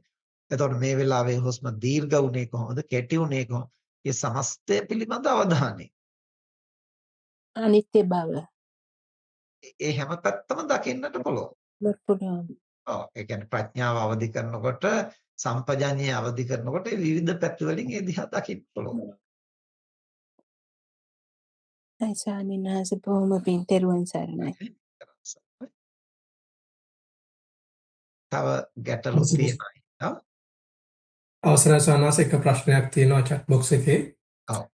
පින්වත් ස්වාමින් වහන්සේ අප හුදකලාවට නිරතුරුවම පුරුදු විය යුතුයද? වයසට යන විට දරුවන්ගෙන් වෙන්වීම ස්වාමියාගෙන් වෙන්වීම ආදියට. දැන් නිරන්තරයෙන් හුදකලාවට පුරුදු විය යුතුමයි කියලා නියමයක් නැහැ. හැබැයි අපි පුරුදු වෙන්න ඕන එන தත්ත්වයට ඔරොත්තු දී ගන්න. ඒක හුදකලාව හෝ දැන් හුදකලාවට අපි පුරුදු වෙලා ඇබ්බැහි වුණොත් එහෙම ඊට පස්සේ අපිට පිරිස අතර ඉන්න බැරි වෙනවා. එතකොට රුස්සන්. ඊට පස්සේ අපි ඒගොල්ලන්ව පන්න ගන්න හදනවා. මේ කරච්චලේ මම මේ නිදහසේ ඉන්නවා, විවේකී ඉන්නවා, මේගොල්ලෝ ඇවිල්ලා කරදර කරනවා කියලා. එතකොට ඊට පස්සේ වෙන ප්‍රශ්නයක් මතුවෙනවා. එහෙම නෙමෙයි. හුදකලාව කියන්නේ බිරිඳ තමන් ළඟ නැතිනම්, සැමියා තමන් ළඟ නැතිනම්, දරුවෝ නැතිනම්, ඒගොල්ලෝ නිතර බලන්න එන්නේ නැතිනම් ඊට පස්සේ අපි පුහුණු වෙන්න ඕන ඒ ඇති වෙන තත්වයෙන් ප්‍රයෝජනයක් ගන්නට. ඒ හුදකලා බව තුල අපට පුළුවන් ආනාපාන සතිය ආදී භාවනා කරන්න, තෙරුවන් වඳින්න පුළුවන්. එහෙමත් නැත්නම් අපට පුළුවන් ඉතිපිසෝ ගාථාව දවසේ වැඩි වාර ගණනක් සජ්ජායනා කරමින් ලක්ෂ 5ක් 6ක් හොඳට ඒක පුහුණු කරගන්න පුළුවන්. සබ්බපාපස්ස ගාථාව එහෙම නැවත නැවත සජ්ජායනා කරලා ඒක පුහුණු කරන්න පුළුවන්. ඒ වගේ අපිට ඒ නිදහස් කාලයෙන් ඒ හුදකලා බවින් ගොඩාක් ප්‍රයෝජන ගන්නට පුළුවන්. එතකොට අපිට අර පිරිසත් එක්ක ඉන්න සිද්ධ වෙනවා නම් අපි ඒගොල්ලොත් එක්කලා සතුටින් සෙනෙහසින් සුහදශීලීව ඒගොල්ලන්ටත් යම්කිසි ධර්ම කාරණයක් කියා දීලා ඒගොල්ලන්ටත් දහම් මඟ පෙන්නලා එහෙම කරන්න පුළුවන්. ඒ වගේ අර එන තත්ත්වෙත් එක්කලා අපි යැපෙන්න පුහුණු වෙන එක තමයි වඩාම හොඳ. එහෙම නැතුව අපි මෙසේම විය යුතුයි කියලා ආකෘති හදන්න ගියොත් හැම විටම අපට චිත්ත පීඩා බහුලයි. එතකොට පියේහි විප්පයෝගෝ අප්පියේහි සම්පයෝගෝ යම් පිච්ඡන්න ලබ. ප්‍රිය දේ නොලැබෙන ප්‍රිය පුද්ගලයෝ විතරක් නෙමෙයි. ප්‍රිය සිදුවීම්, ප්‍රිය අරමුණු නැති වෙනකොට අපට පීඩාව. ඒතකොට ප්‍රිය නැති අරමුණු ලැබෙනකොට ඒකත් පීඩාව. සැලසුම් කරපු බලාපොරොත්තු වෙච්ච විදිහට වැඩ කරන්නේ නැති වෙනකොට ඒකත් පීඩා. ඉතින් ඔය කරුණු තුනෙන් තමයි හැමතිස්සෙම අපි දුක් විඳින්නේ. ඉතින් ඒ නිසා අපි දේවල් ලෝකය අපට ඕන විදිහට සැලසුම් කළා කියලා එහෙම දේවල් සිද්ධ වෙන්නේ නැහැ. ඒ නිසා එන හැටියට ලැබෙන විදිහට අපි දේවල් වෙනස් කරගන්න අපට උත්සාහ කළාට කමක් නැහැ. තමන්ගේ තනුන්ගේ යහපත සඳහා වෙනස් කළ යුතු නම් සහ තමන්ට වෙනස් කළ හැකි නම්. හැබැයි වෙනස් කළ යුතු උනත් වෙනස් කරගන්න බැරි නම් ඒ தත්ත්වය පිළිගන්න වෙනවා. එතකොට වෙනස් කළ එතකොට වෙනස් කරගන්න ඕන කැමැත්ත තියෙනවා. ඒක ඇත්තටම වෙනස් කරන්න ඕන නැහැ. තමන්ට වෙනස් කර ගැනීමේ ඕනකමක් කැමැත්තක් තියෙනවා. එතකොට අපි එතන තෘෂ්ණාවත් එක්කලා බන්ධනය. ඉතින් ඒ නිසා ඒ මානසික වශයෙන් අපට පීඩාවන් ඇති වෙන්නේ හුදකලා බවවත් පිරිස ඒක රාශී වීම මතවත් නෙමෙයි.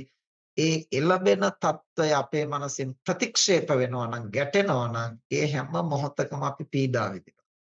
අපි එතකොට නොලැබෙන తত্ত্বයක් අපි අපේක්ෂා කරනවා නම් බලාපොරොත්තු වෙනවා නම් ඒ හැම මොහොතකම අපි පීඩා විඳිනවා. ඒ නිසායි අපි එන ස්වභාවයට ඔරොත්තු දෙන්න ටික ටික මනස පුහුණු කරගන්න ඕන.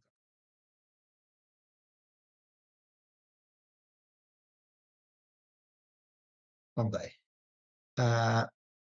තව ප්‍රශ්න තියෙනවද? දැන් එහෙම නැතිනම් අපිට අවසන් කරන්න පුළුවන්.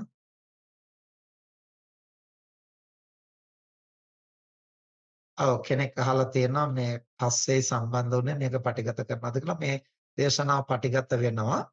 ඒක එතකොට මේ YouTube එකට එකතු කරනවා.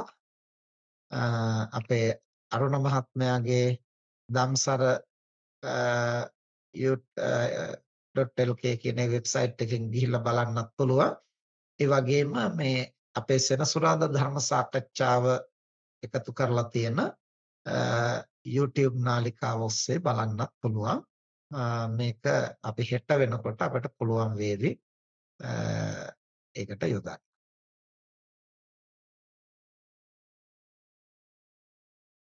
අවසර සානසිතර තව ප්‍රශ්නයක් අහලා තියෙනවා මේ මහත්මයාම. ඔව්. ප්‍රත්‍ය විභාගයේ පිළිබඳ දේශනාව ඉතා අගනේය. පටිච්ච සමුප්පාදයේ අනුව අවිජ්ජාපච්චය සංඛාරා යන්න සූවිසි ප්‍රත්‍ය අනුව ගලපා ගන්නේ කෙසේද? අපි ඒක එහෙම වුණොත් කතා කරමු. අපි දැන් කතා ප්‍රත්‍ය විභාගයේ පටන් ගන්න තියෙනවානේ. ඒකෙදී අපිට කතා කරන්නත් පුළුවන්. එතකොට අවිජ්ජා පත්‍ය සංඛාරා කියන එක සෝවිසි ප්‍රත්‍ය අනුව ගලපනකොට අපිට එතන තියෙනවා අඤ්ඤමඤ්ඤ ප්‍රත්‍යත් එතන තියෙනවා. ඒ කියන්නේ එකිනෙක ප්‍රත්‍ය වෙනවා. අවිජ්ජා පත්‍ය සංඛාරා සංඛාර පත්‍ය අවිජ්ජා. දැන් එතන සංඛාර කියලා කියන්නේ මොනවද? පුඤ්ඤාභි සංඛාර, අපුඤ්ඤාභි සංඛාර, ආනෙන්ජාභි සංඛාර. එතකොට මේ සංස්කාරයන් ගොඩනගෙනකොට ආපහු ඒ සංස්කාර විසින් නැවත මේ පංචස්කන්ධය ගොඩනගනවා. ඒ පංචස්කන්ධය ගොඩනගනකොට ඒකත් එක්කලා නැවත අවිද්‍යාව නඩත්තු වෙනවා. එතකොට සංඛාර වලින් අවිද්‍යාව නඩත්තු වෙනවා. අවිද්‍යාවෙන් සංස්කාර ගොඩනගෙනවා නඩත්තු වෙනවා. එතකොට අඤ්ඤමඤ්ඤ ප්‍රත්‍ය. ඊළඟට උපනිශ්‍රය, නිස්සය. ඒ අවිද්‍යාව නිශ්‍රය කරගෙන සංස්කාර ඇති වෙනවා. ඒ විදිහට එතන පැති ගණනාවකින් එතන ප්‍රත්‍යභාවය සිද්ධ වෙනවා. එතකොට එතන ඒ ප්‍රත්‍ය වෙන හැම පැත්තක්ම පැති කීයක් තියෙද කියලා බලන්න ඕන නම් අපිට ටිකක් ඒක විමසලා බලන්න වෙනවා. එතන ප්‍රත්‍ය කීයක් එතනට එකතු වෙනවද කියලා. ඒක මම තව ටිකක් විස්තර වශයෙන් බලලා මට කියන්න පුළුවන්.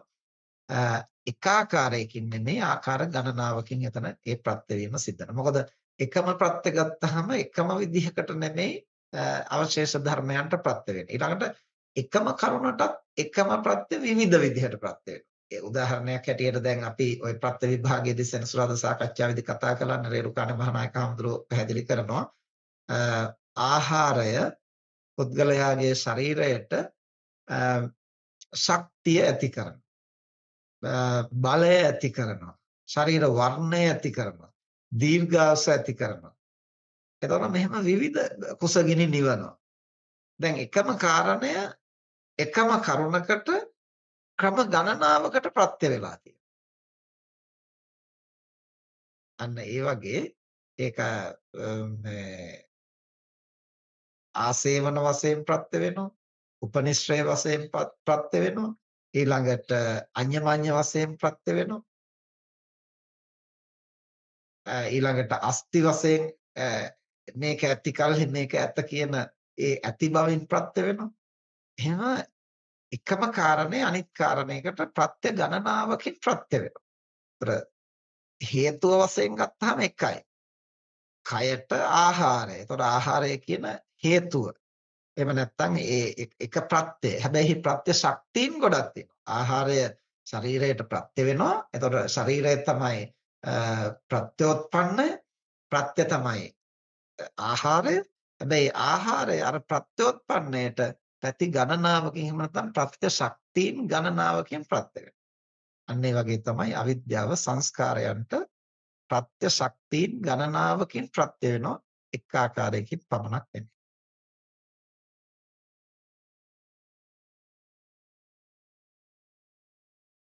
හොඳයි. එච්චරයිද තියෙන ප්‍රශ්න?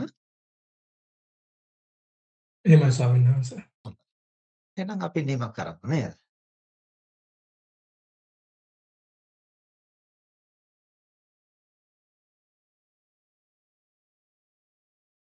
එහෙමයි ස්වාමීන් වහන්සේ.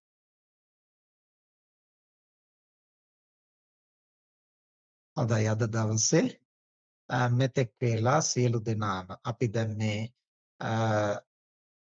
ඕස්ට්‍රේලියාවේ නව ශ්‍රී ලන්තේ වාසය කරන පින්වතුන්ගේ ඉල්ලීම පරිදි තමයි සෑම මාසයකම පළමුවැනි බ්‍රහස්පතින්දා දින පළමු සතියේ බ්‍රහස්පතින්දා දින මේ සදහම් මණ්ඩප දේශනාව සහ සාකච්ඡාව ආරම්භ කළේ. ඉතින් නමුත් ඕස්ට්‍රේලියාවේ සහ නව ශ්‍රී ලන්තයේ පින්වතුන් පමණක් නෙමෙයි ලංකාවෙත් තවත් රටවල් වල ඉන්න බොහෝ දෙනාට සම්බන්ධ වෙන්නට අවස්ථාව තියෙනවා. ඉතින් අද දවසේ විශාල පිරිසක් සම්බන්ධ වුණා. ඒ හැම දිනාටම මේ අසුද්ධහම් කරුණු තම තමන්ගේ ධර්මඥානය දියුණු කරගන්නට හේතු වේවා. මේ ජනිත කරගත් සියලු කුසල් ලෝසසුන් රක්නා දිවියෝ සතුටින් අනුමෝදන් වෙත්වා. මිය පරලෝකීය ඥාතීන් සතුටින් අනුමෝදන් වෙත්වා. දෙවියන්ටත් ඥාතීන්ටත් ඔබ අප හැම දිනාටමත් බුදුපසේ බුදුමහරහතන් වහන්සේ නිවී සැනසී පැමිණ වදාළ උතුම් නිවනින් සැනසීම පිණිසම හේතු වේවා කියලා ප්‍රාර්ථනා කරමු. හැම දිනාටම තෙරුවන් සරණයි.